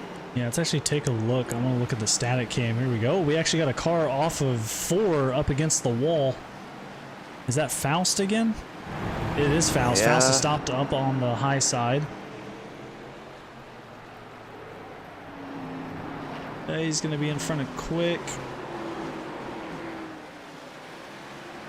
Faust just not really being able to collect himself after he spun himself a few laps back, and now he's went from basically a top 5 car all the way down to 16th, a lap down. Oh, and we got a 12 car in front of everybody.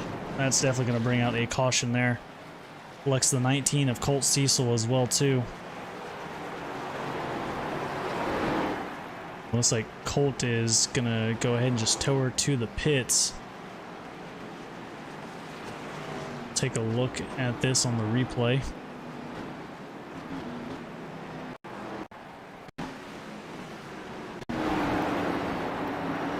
Not sure what started where, but we're gonna look at that 19 car of Colt Cecil.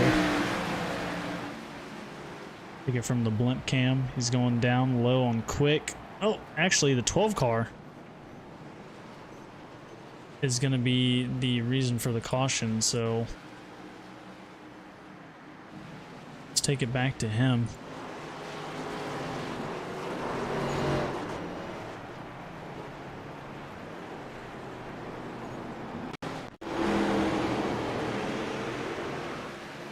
So Tim Schofield there in the number 12. Battling with Wally, tries to stay away from Wally, cuts it through the grass. Yeah, looks like Bezel's going to give him a little bump and shoots him up top. And Schofield just tries to come down and recollect it. Unfortunately, Cecil's there, which is also going to collect Tremblay and Harper. The Faust managing to get around that. That's going to get a couple of cars involved. And Cecil did take it to the pits, so he is going to be towed back. And quite a bit of damage throughout the field there.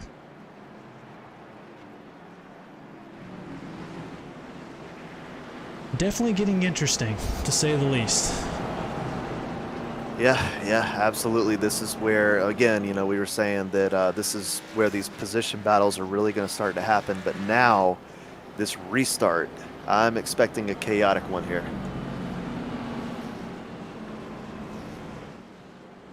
Absolutely. So we're looking at 32 laps since the leaders pit in. Doubt we're going to see anybody come down pit road. If anything, we might see these guys finish it to the end. Typically, most of these guys will pit at the halfway mark, depending on what they're doing as far as fuel strategy. I do believe they run 100% fuel in these cars, so I don't think fuel is going to be much of an issue in these final laps, but Chris Mefford has led pretty much every single lap at this point.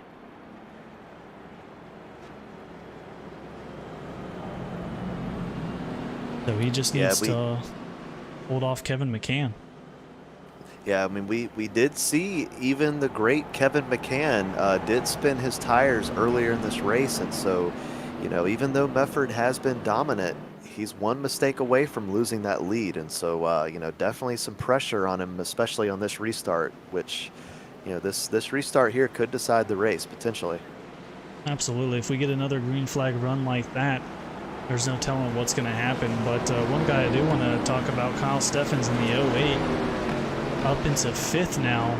He's kind of been everywhere, front of the race, or front of the pack, back of the pack, mid pack. I mean, he's been all over the place. He's got into with Evan Faust a little bit, probably 20-30 laps back. You see some of that damage from that wreck there, but now in the top 5, looking to maybe come home with his first win.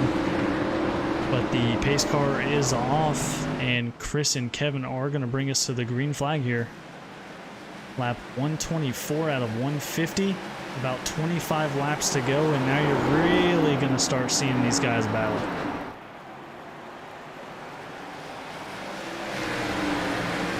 Everybody doing a great job on that restart. Kevin McCann, again, still on that bumper of Chris Mefford there in the 46 behind him. We're going to see Brandon Mefford, a little bit of a gap there, about a car or so in between those guys. And, I mean, Kevin McCann has just basically been here all night on that bumper. He's actually going to make a move. Not going to get it done. Mefford just doing a great job of trying to keep him pinched down. It has to make him brake earlier to get through that turn, but meanwhile, back in the back out, Steffens is trying to get passed by Brian McCann. Brian now starting to make his push to the front. Yeah, same story, different day. Is yeah, Brian McCann, just, you can never count him out. Yeah, just like that, he takes Kyle Steffens' position away. He's now side by side with Jesse King, the 55. They're going to battle side by side going into the turn here, and he is going to take him out of that turn onto the backstretch.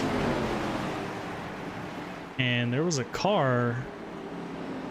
Yeah, the car disappeared as soon as the caution was called, but yeah, there was a big hit on the backstretch. That's going to bring out our another caution, lap 127, just as Brian McCann was actually making some gains. So we'll take a look, see what we can find on the replay.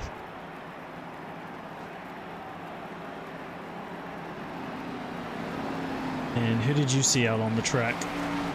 So there were two different incidents going on. Vincent Short got loose coming off of turn 2, but then there was also a car that was stuck on the bottom, the 34 of Dakota Clark.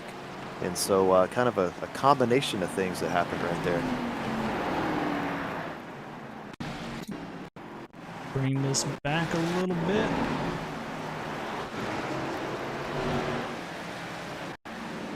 All right, so we'll look at the incident with Dakota Clark. It looks like there's actually some three-wide battling going on here too. They're trying to see Bezel there in the 9, or Buzzle there in the 9. Yeah, Clark just kind of gets sandwiched. Buzzle helps him around, and Short gets into the 32. And McDaniel. But check this out. Keep your camera there. Keep your camera there. There's about to be a hard hit right here as he backs up, and yep. Stony Benfield, God. A guy that I honestly have to be sympathetic for. Stony Benfield is raced at every race and always seems to get the short end of the stick. I'm not 100% sure. I can't speak for anyone. Not 100% sure. It's tough. I don't even want to say anything. But at the end of the day, Stony Benfield, 7 laps down, 21st spot. He continues to just have his bad luck here in the series.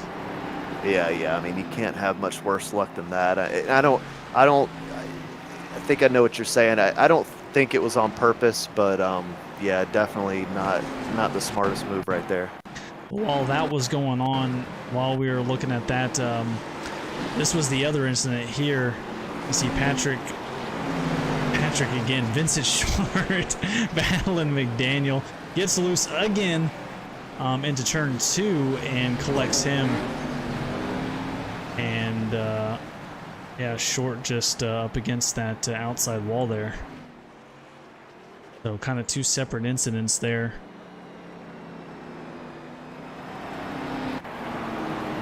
But now this is going to open the door for both Brian McCann and Kevin McCann. I mean, 131 laps in the books, less than 20 laps to go here, and I mean, if you're Chris Mefford, what do you do in this situation?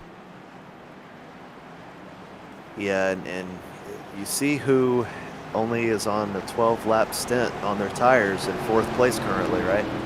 Yep, and that is going to be Brian McCann. So he's already taken his second pit stop while the guys up front haven't. So he's got much fresher tires. More than triple the laps on the guys up front, and McCann could essentially use that to his advantage. Tires, again, not a huge concern, but when you're looking at lap differences like that, McCann's most likely going to be flying here in that one car.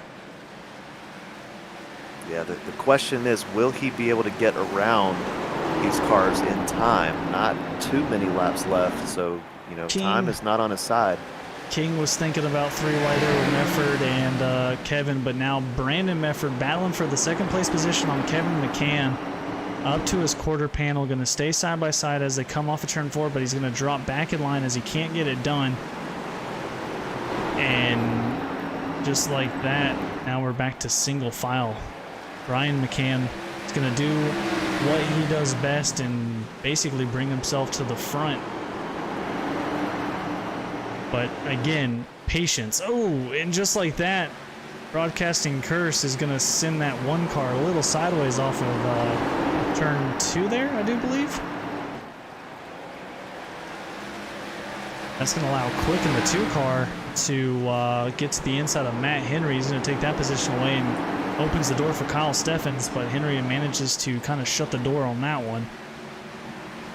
Yeah, there were 2 incidents happening in the back, but luckily they were able to keep it going. But yeah, I believe it was just the 2nd lap as there's another spin. see if he can get it going again. It's the 5 car. Oh, Chris Wally, he's into the outside wall now. Yeah, he's trying to, okay, yeah, he's able to get it going again, thank goodness. And now he's going to have the leaders right there with him. You see Wally in the pink car, Medford not too far behind. Now Chris is going to try his best to not get lapped here, but that's also going to slow down Chris Medford, depending on what the lap cars decide to do. They've been getting out of the way of the leaders, so we'll have to see, but I know Chris will most likely try to battle for this position as he doesn't want to go a lap down. Now we got a little bit of a jumble mess here. Chris has to really kind of focus in this situation and not let Kevin gain any sort of positioning on him. But the nice thing is Chris can end up using Wally as a block on Kevin if he gets around him. They're going to make contact, and Wally's going to get spun out.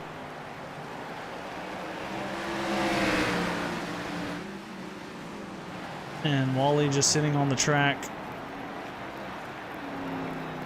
And he's going to get in front of Benfield.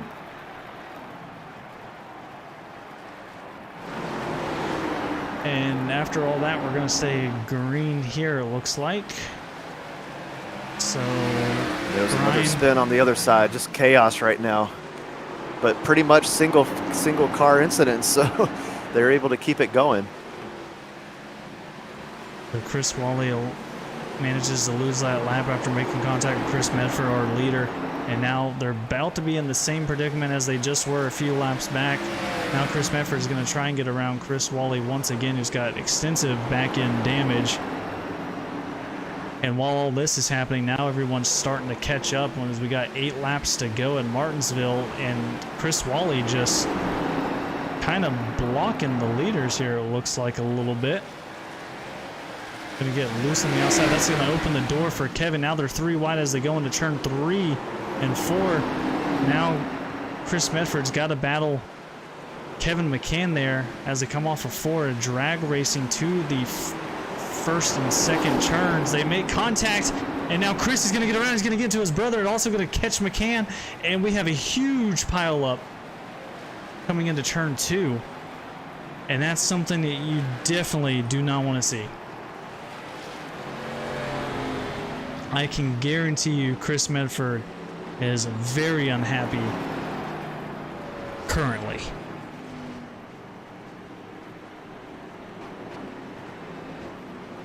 We kind of saw everything unfold there. We're going to go back and look at this on the replay. Kind of confused, not going to lie. Wally battling Chris Medford, who's already a lap down. It got into a really weird predicament there where there was almost 3 wide on the backstretch, and that allowed McCain, and then obviously the racing incident that's happening. We're gonna send it back to where it was about 3 wide here. So look at this. We see Wally in the racing line.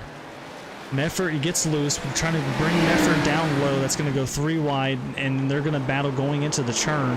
And then this pretty much just stays crazy through the whole way through. So you're gonna see McCann and Medford kind of bump each other here. A little bit of a door going into turn 1 and 2, gets him loose and in front of his brother, and King just kind of delivering that blow the back end of Chris Medford there. And again, that's something you hate to see. Chris Medford had been leading this race pretty much the whole way, and with less than 5 laps to go, essentially gets dropped all the way back down to 8th.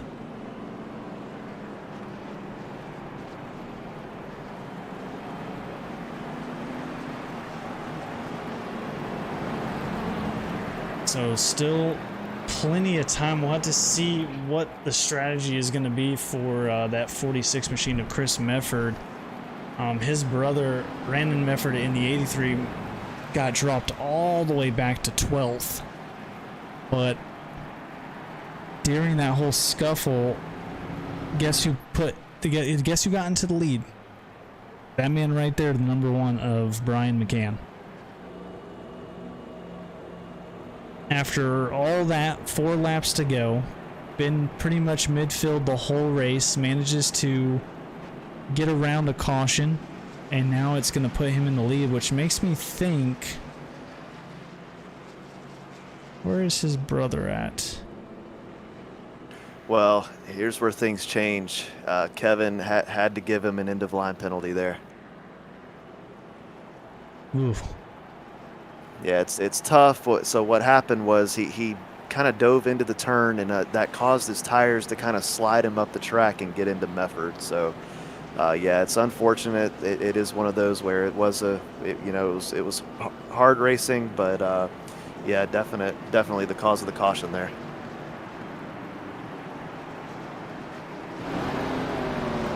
So with that being said, that's going to put Brian McCann up into first. We're going to have about 2 laps to go as they come across the line. Jesse King, the 55, going to be second. Neil Quick, third. Matt Henry, fourth. And Kyle Steffens, fifth. And this is really shaking up the front of the field. Yeah, it definitely changes things. You know, it's one of those things that we try not to. Is yeah, we're back to green. Never mind. Oh, everyone is getting loose on that high end. Henry and Trumbley there, quick going up the track, gonna block King. I don't think he meant to do that. A little bit of slide job 3 wide on the back stretch, and Quick is around the 54, and a huge pile up. Chris Mefford involved in that. King, yeah, both Meffords involved. Wally is there as well too, and that's going to bring out our first green-white checkered. Tempers are absolutely flaring here at Martinsville.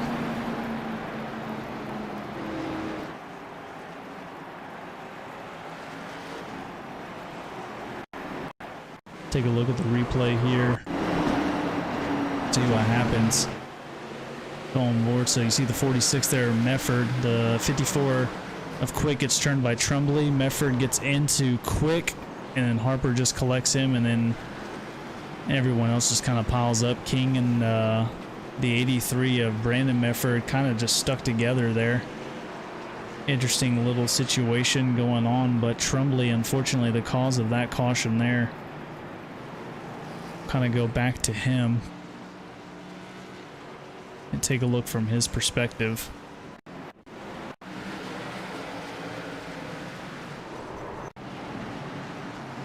There we go on the restart. 3 wide, Henry and Quick there. Quick staying on the low end. Actually, Quick kind of comes up on Trumbley as I'm seeing it now. And unfortunately, just craziness after that.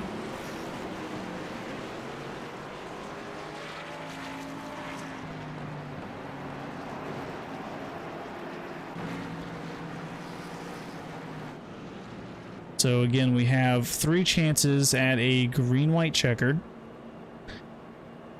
Brian McCann still our current leader. Kyle Steffens now up into second place. Neil Quick moving up to 3rd. Matt Henry 4th, and Tim Schofield in the 12 up into 5th. So Kyle Steffens is that close to winning his first race in the series.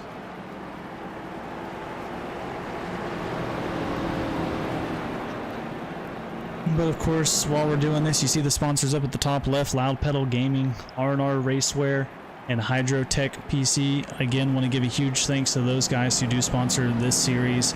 Check out the links in the description under this video here, and get yourself some apparel from Racewear.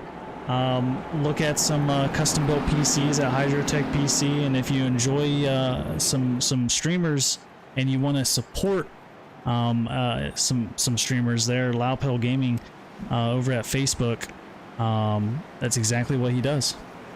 So definitely give them a check, follow them and all that, and thank you guys for allowing us to do this. All right, so take a deep breath. Yep, going into overtime. Time to see what's going to happen here. Brian McCann, Kyle Steffens. It's going to get hairy.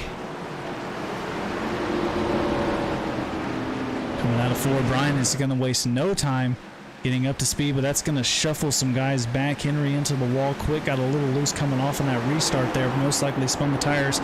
But keep in mind, Brian McCann's got the, still has the what's the word I'm looking for?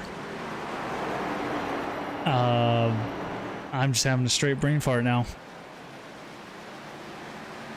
Anyways, he's in first, and we have another caution.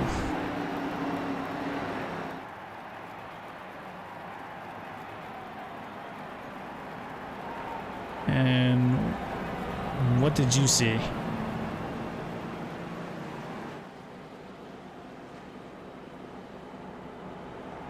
Yeah, kind of a mess, and yeah, there was several cars spinning in between turns 3 and 4.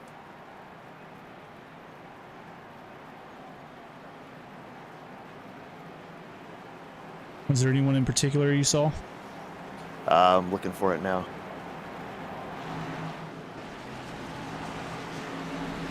Yeah, it was Jesse King was one of them, and the 4 of Mike Harper.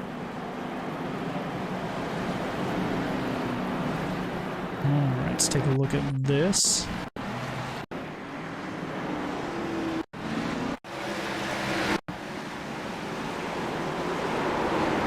So you can see the 4 of Mike Harper there battling with the 55 of King.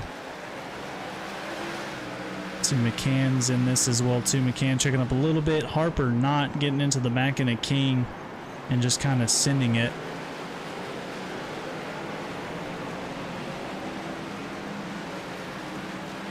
And that's going to bring out our caution. So green-white checkered number 2 will only have one more after this. And if the guys can't figure it out, then this race will finish under caution.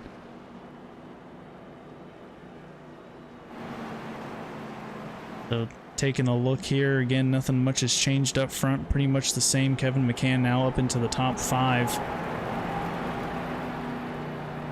But Brian McCann still sitting pretty in that first place position. We'll have to see how he manages this restart and see if Kyle Steffens can keep up with him.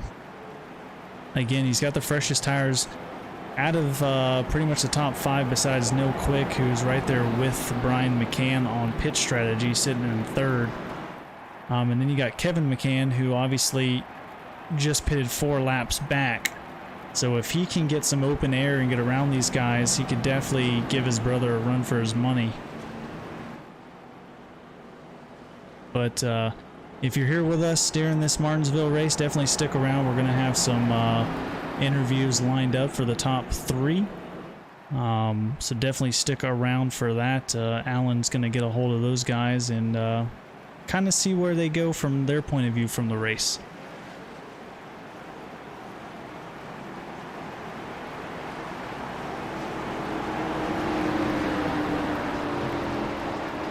See these guys double filing up here as we come out onto the backstretch.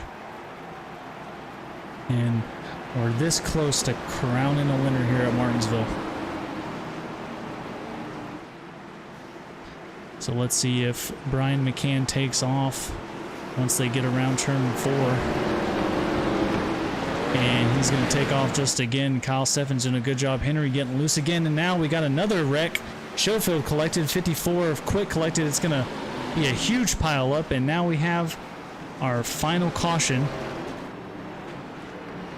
And that's going to collect a lot of guys. McDaniel involved, the 54 Quick. Shorts also in that one as well too. And we went from having about 45 laps under green to not being able to finish the last 3.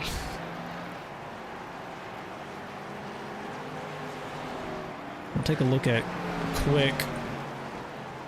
See what caused this incident here. We'll take this from the blimp view. Looks like he's going to get loose on the restart. Right about there. Going to collect the 12. It's going to send him up into Buzzle. 55 of King into that one. 96 of Tremblay also there. See Short in that metallic red 15. Get a piece of it also. Kind of go to Tim Schofield and see what he's looking like. McDaniel in the 32 collected. And I mean, it basically closed up so fast. Yeah, just once that happens, you're just hoping for the best. I mean, that's all you can do when there's a wall of cars in front of you like that. Absolutely, no one could stop in time. Tremblay almost did, gets into the 54, and then the rest is history. Oh, and there is Benfield once again in that 66 collecting the piece. I don't know if there's a single part of his car that has not been hit tonight, as he has extensive damage on that number 66. Yeah, this is going to be it. This is going to be the last green-white checkered start. So if there is a caution, if there's a crash that results in a yellow, that's it. It's going to finish where that order where the order is. And absolutely, we don't want to see that after some great action here at Martinsville. Don't want to end it under a caution. So we'll have to see what happens. But yeah, next flag will end the race.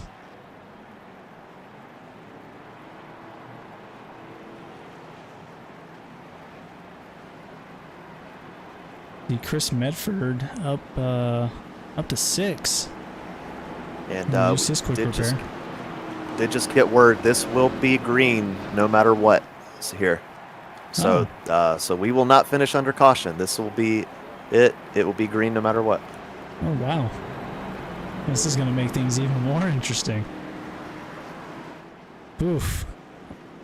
We've been seeing Steffens kind of step on it, almost keeping up with Brian there, but the thing that scares me is we've been seeing some guys back here, Henry, getting a little loose on the restarts, and now that we got David Tremblay in that 96 up there with heavy damage on his car, Paul Buzzell's also up there on much older tires. It's going to be interesting to see if these guys can keep it under control and not cause a huge pileup, because if the track closes up when the leaders come around, yeah, what's going to happen? Kyle Steffens in that 08, looking at his first win here in the series, very close to capturing it, but you got to get around that man there, Brian McCann, and he's very, very hard to beat at pretty much any track. So we'll see what he does here. McCann's going to be patient and takes off. And Quick getting a little loose there. But so far, so good. We'll go back just a little bit. Nope. Oh, they're spinning. Henry's in to Quick. Quick is all around, and that's going to allow, I think that's Kevin McCann. Yeah, Kevin McCann and now Medford in the 46 being able to battle each other. I still hear cars wrecking all over the place. We're staying green here as we were told not to throw any cautions for these remaining laps. And Brian McCann is going to come to the white flag coming into turn 3 and 4 here. And he is going to win at Martinsville. Brian McCann first, Chris Medford second, Kevin McCann third. And man, Brian just out of nowhere. Talking about him how he wasn't good at short tracks, and then all of a sudden gets through a lucky wreck. Allows him to stay up front and comes home with his 5th win.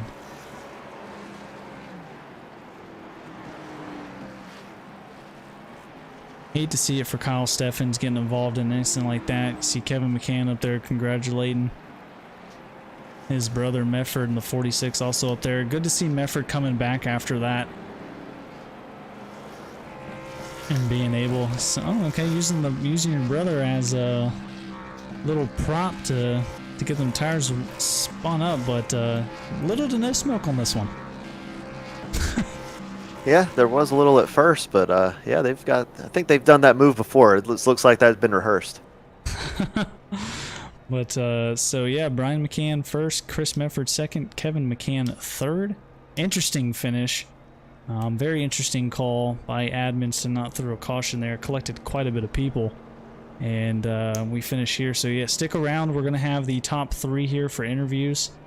Hopefully Alan's got his questions prepped and ready to go after a crazy night. Well, you know, I feel like Kevin might be a little upset with me because of the end of longest line penalty, but we'll see how that goes. Maybe be a little dramatic here.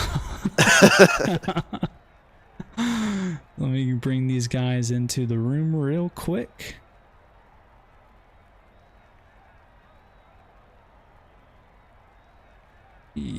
Kevin.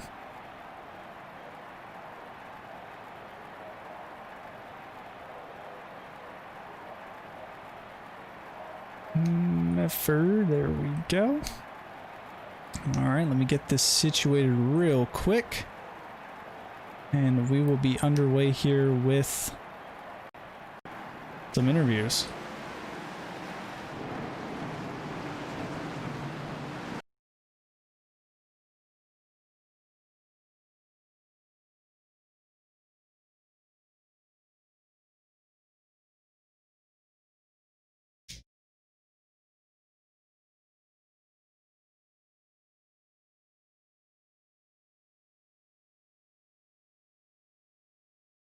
All right.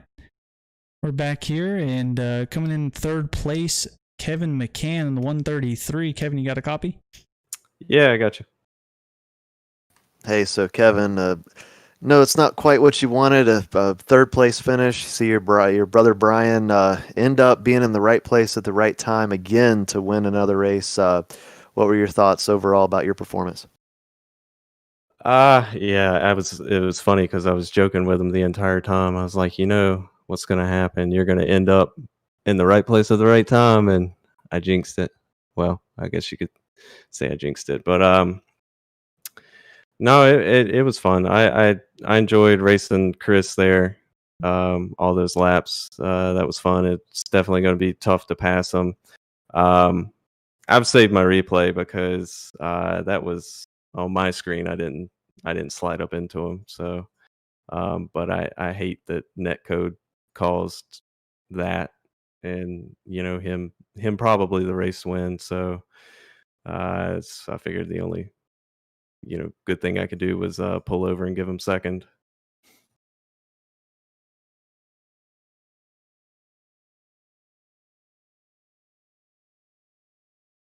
Oh, I'm sorry, my mic was muted. I'm over here trying to not make noise while I'm drinking. But yeah, no, the caution itself on our end, it didn't look that bad at all, actually.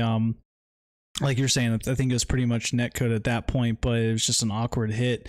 But kind thing to do there. Obviously, you pitted, and which was kind of an interesting strategy too. I noticed that you were up front, and then you ended up dropping back for the pits, but ultimately that pretty much helped you come back up to third. Yeah, and then there's a pretty big wreck there. I think that last green white checkered, so that helped as well. But yeah, I got lucky to get back up there for sure. Well, third place is not bad at a short track like this, especially with all the chaos that was going on. But I mean, everyone honestly did a fantastic job keeping everything under control. Most of the spins were kind of single cars, and everyone was out of the way. So we're moving on from here. Actually, not sure what the next track is. Take a look at that. Watkins Glen. Ooh, Watkins Glen. Heck yeah. Road course. That's my favorite track. Good win, McCann's. We've actually got a bounty. A little bet going. Oh no. Yeah, but yeah, Brian's gonna go into that race with the big head now that he wanted a short track, which he's not the greatest at. So we'll see. Yeah, right place, right time, just like you said it. But yeah, third place, can't be upset with that. You're still second in points. It got quite a bit of a gap between you and your brother. I think it was like 65, 66 points. So it's going to be interesting to see how y'all battle it out, especially at a road course. But while you're up here, is there anybody you'd like to shout out? Just you guys for doing the broadcast is fun, and Chris for putting on the league and everything. That's pretty much it. And again, just shout out to Chris. Ran bumper to bumper with him for 120 some laps. I hate that, it happened like it did, little net code there, but hopefully we can do it again sometime and have a real race. Absolutely. Well, congratulations on your third place finish, and we will see you at the Glen next week. Yep. Thank you, guys. Kevin McCann getting it done here in third. Bring in our next guy here. Going to be the 46 of Chris Mefford. Chris, you got a copy? I sure do. Hey, Chris. So strong performance by you today. Unfortunately, just wasn't quite there in position at the end, but really a great performance for you nonetheless. Yeah, the car was pretty stout. It's definitely on the rail.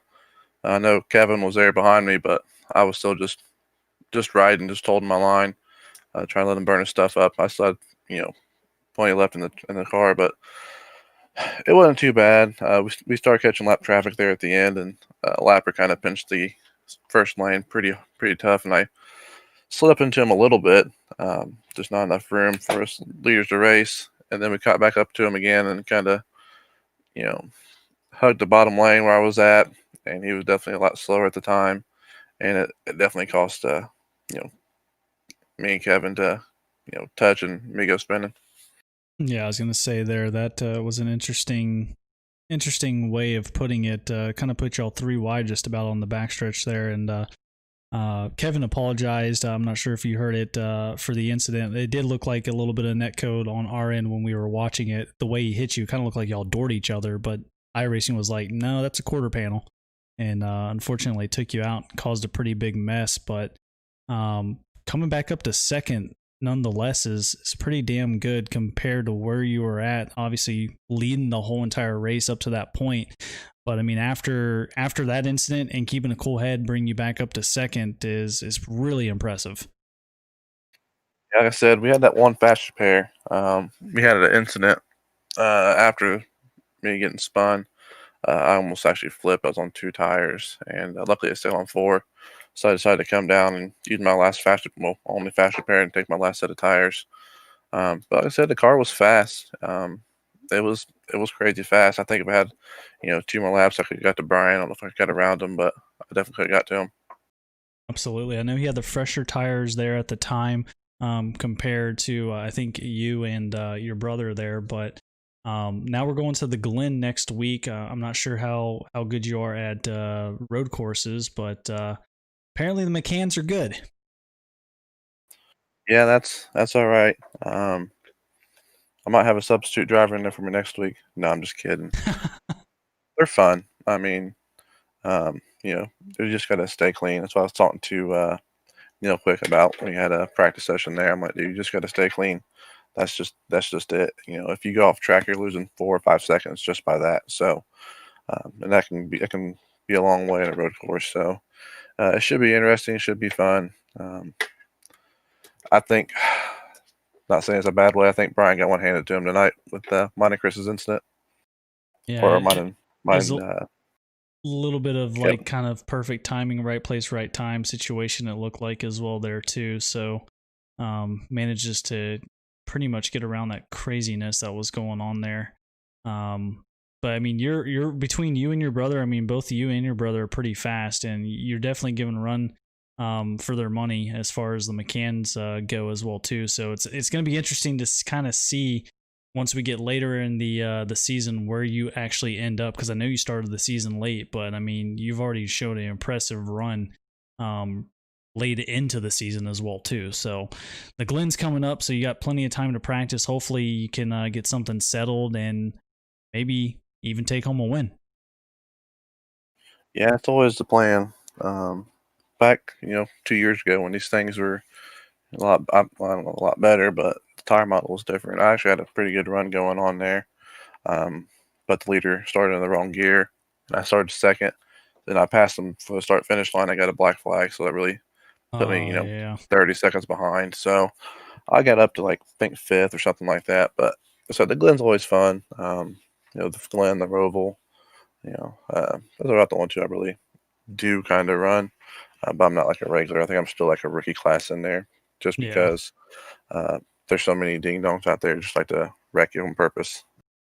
Absolutely. Well, congratulations on second place finish. Do you have anybody you want to shout out while you're here?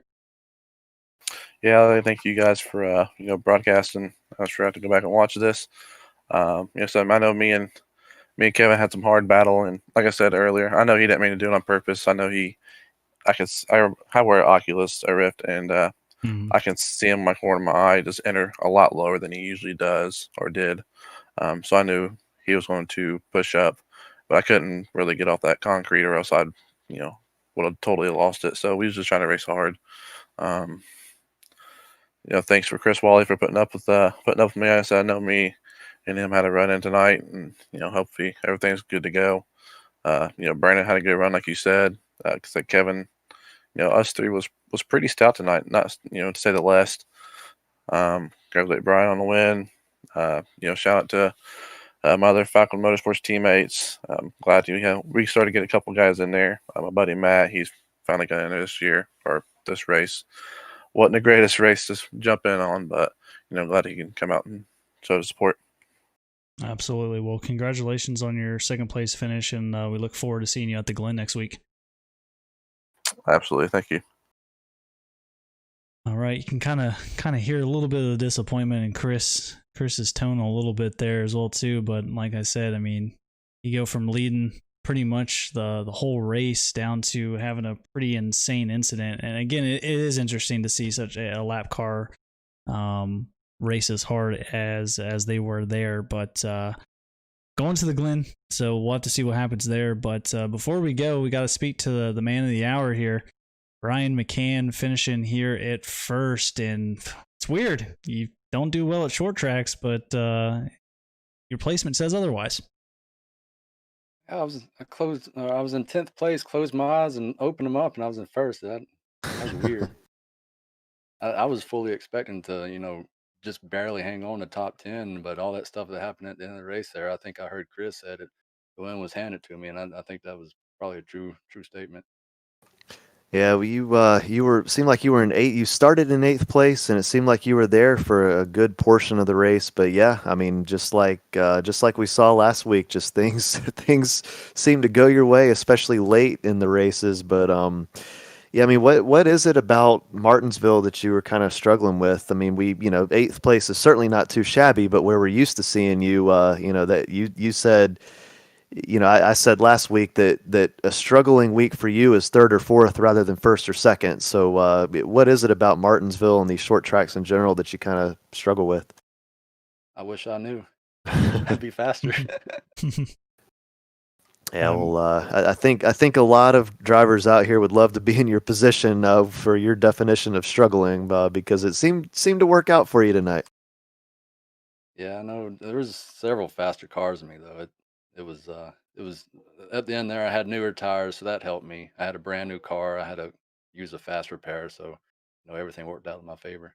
Yeah, and one thing worth mentioning, you were involved in an incident early on. Were you concerned that was going to affect you, or were you? I mean, obviously you still had the fast repair, so I imagine it didn't hurt things too badly for you. Yeah, the only thing that hurt is when we came in the pit that first time. Got new tires and then came out, and I noticed that it wasn't driving right. But once the tires started to get heated up, I could keep up with everybody, but I wasn't going to do any passing. And then I believe I think another caution came out, and I was back in like 8th or something. So I was like, well, I'm going to pit, see what happens. And that was the winning strategy. That Well, you and my managed. brother helping me my brother spinning Chris there. Well, you managed to get through the chaos that happened in front, and yeah, like you said, you went from 10th to first like it was nothing. Kind of blinked, and there you were. But I mean, congratulations, man! Especially for someone who doesn't do well at short tracks, like you said yourself. But now we're moving on to a track that I'm sure you're pretty familiar with in general. Road courses sounds like your kind of cup of tea. So, what are you looking forward to as far as the Glen? It's going to be a long race. I know from my experience running that so many turns, you get wore out on it. So, it's going to be a tough track. Yeah, I was gonna say I'm in my league for Friday nights. I race the truck series, and we're going to the Glen this week. And I don't know how they film the ARCA cars, but man, the S's in the trucks now with the update, it is so loose. It's insane. Yeah, I did. I think they had the trucks at the 13th week here last week, and me and Kevin did a race there and that, and it was definitely loose. Yeah, so it'll be interesting to see how everything plays out. But yeah, congratulations, man. Again, yeah, I think this is your 5th win now in the season, and you're pretty far ahead in points now with your brother kind of sitting in third. He might catch up a little bit, but I mean, you're still going to have a pretty enormous lead there. So while you're here, of course, is there anyone you would like to shout out? Yeah, my wife Marissa, Skylar, Evelyn, R&R Racewear, Chris for running the league, you guys for doing the podcast, brother for what he did. I know he feels bad about it. And he's probably hating me talking about that right now, but yeah. Oh, congratulations, man. And we're excited to see how you do at the Glen next week. All right, thank you. All right, so Brian McCann getting it done here. I mean, again, it kind of what he does pretty much almost any track, kind of just chills out, relaxes, and it's crazy. That's kind of like racing in general. You never know what's going to happen until it happens, and at that point too, he gets through a wreck, and before you know it, he gains 6 spots, and now he's the leader. And unfortunately, you got a bunch of guys that are racing really hard behind you that are trying to gain those spots. And when you race hard, you're going to have a lot of wrecks ahead. And unfortunately, there wasn't enough time for anybody to get around them. But hate to see it for Chris Mefford. The guy has shown a lot of drive since he's joined the season as well too. So I'm hoping he can break into the standings and kind of give the McCanns a little bit of run for their money. But I mean, it's really just been the Brian McCann show. Yeah. Again, like you said, you hate it for Chris, and he did run the best lap of the race, and he was faster by more than a 10th. So he was definitely the class of this race. But like you said, you never know what can happen. I mean, I was just talking to Kevin about it, and we are on the same page, fortunately. So.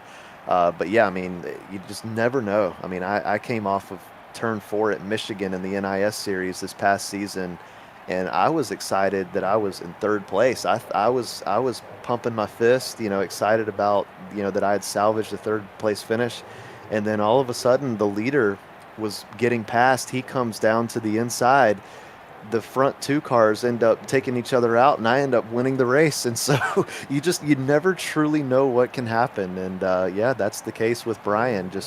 I'm sure that if you had told him that he was going to win this race, he would have called you crazy, because I mean, he told us last week that he struggles with these short tracks, and that definitely seemed to be the case for him for most of this race. But again, just the right place at the right time, along with some luck involved. I mean, being able to stay, avoid those wrecks late, whoever did that was gonna be near the front, and that's exactly what he did, and he was in position, and it worked out. Absolutely. So the results coming up on the screen here. Going through your top 10, Brian McCann, 5th win of the season, going to be first here. Chris Mefford, after leading pretty much, 3/4 of the race, and unfortunately gets into a little bit of an incident, drops him back, manages to come back up, finish in 2nd. Kevin McCann in 3rd, now trying to gain those points to get ahead of his brother for that spot in 1st place for the standings. Kyle Steffens, a guy we don't ever really get to talk about much, again, new to the series as well too, finishing in 4th. That's great to see someone like him up there as well. Brandon Mefford, again, incident between him and his brother that caused a huge pile up in that area, drops him back to 5th. Chris Quick, again, another guy we don't really talk much about, up into 6th place. Lance Riggins, who was pretty much at the back of the field the whole race, up to 7th. Neil Quick in 8th, our 3rd place points guy there, going to gain some points. David Trumbley finishing 9th. Jesse King in 10th. As we kind of round out through the top 20, if you want to take it away.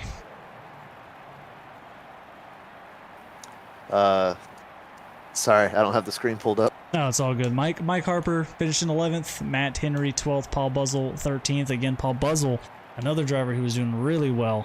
Unfortunately, just gets involved in a couple of self spins and drops him back. Tim Schofield, Vincent Short, Chris Wally, Brad McDaniel 17th. 18th, Ken Harper.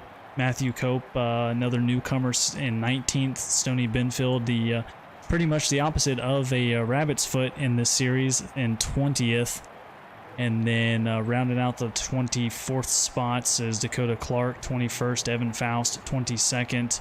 Colt Cecil 23rd, and Hunter Clark in 25th, or 4th, sorry. So Martinsville is in the books. We're done here. Heading to the Glen road course next week. So it's going to be interesting to see. I absolutely love the track. It's so much fun to race, and it's going to be interesting to see. I mean, again, the McCanns are doing well at the road courses, so we'll have to see what they do. But yeah, for myself and Alan here at 10-4, appreciate you for hanging out with us here at Martinsville, and we will see you next week at Watkins Glen.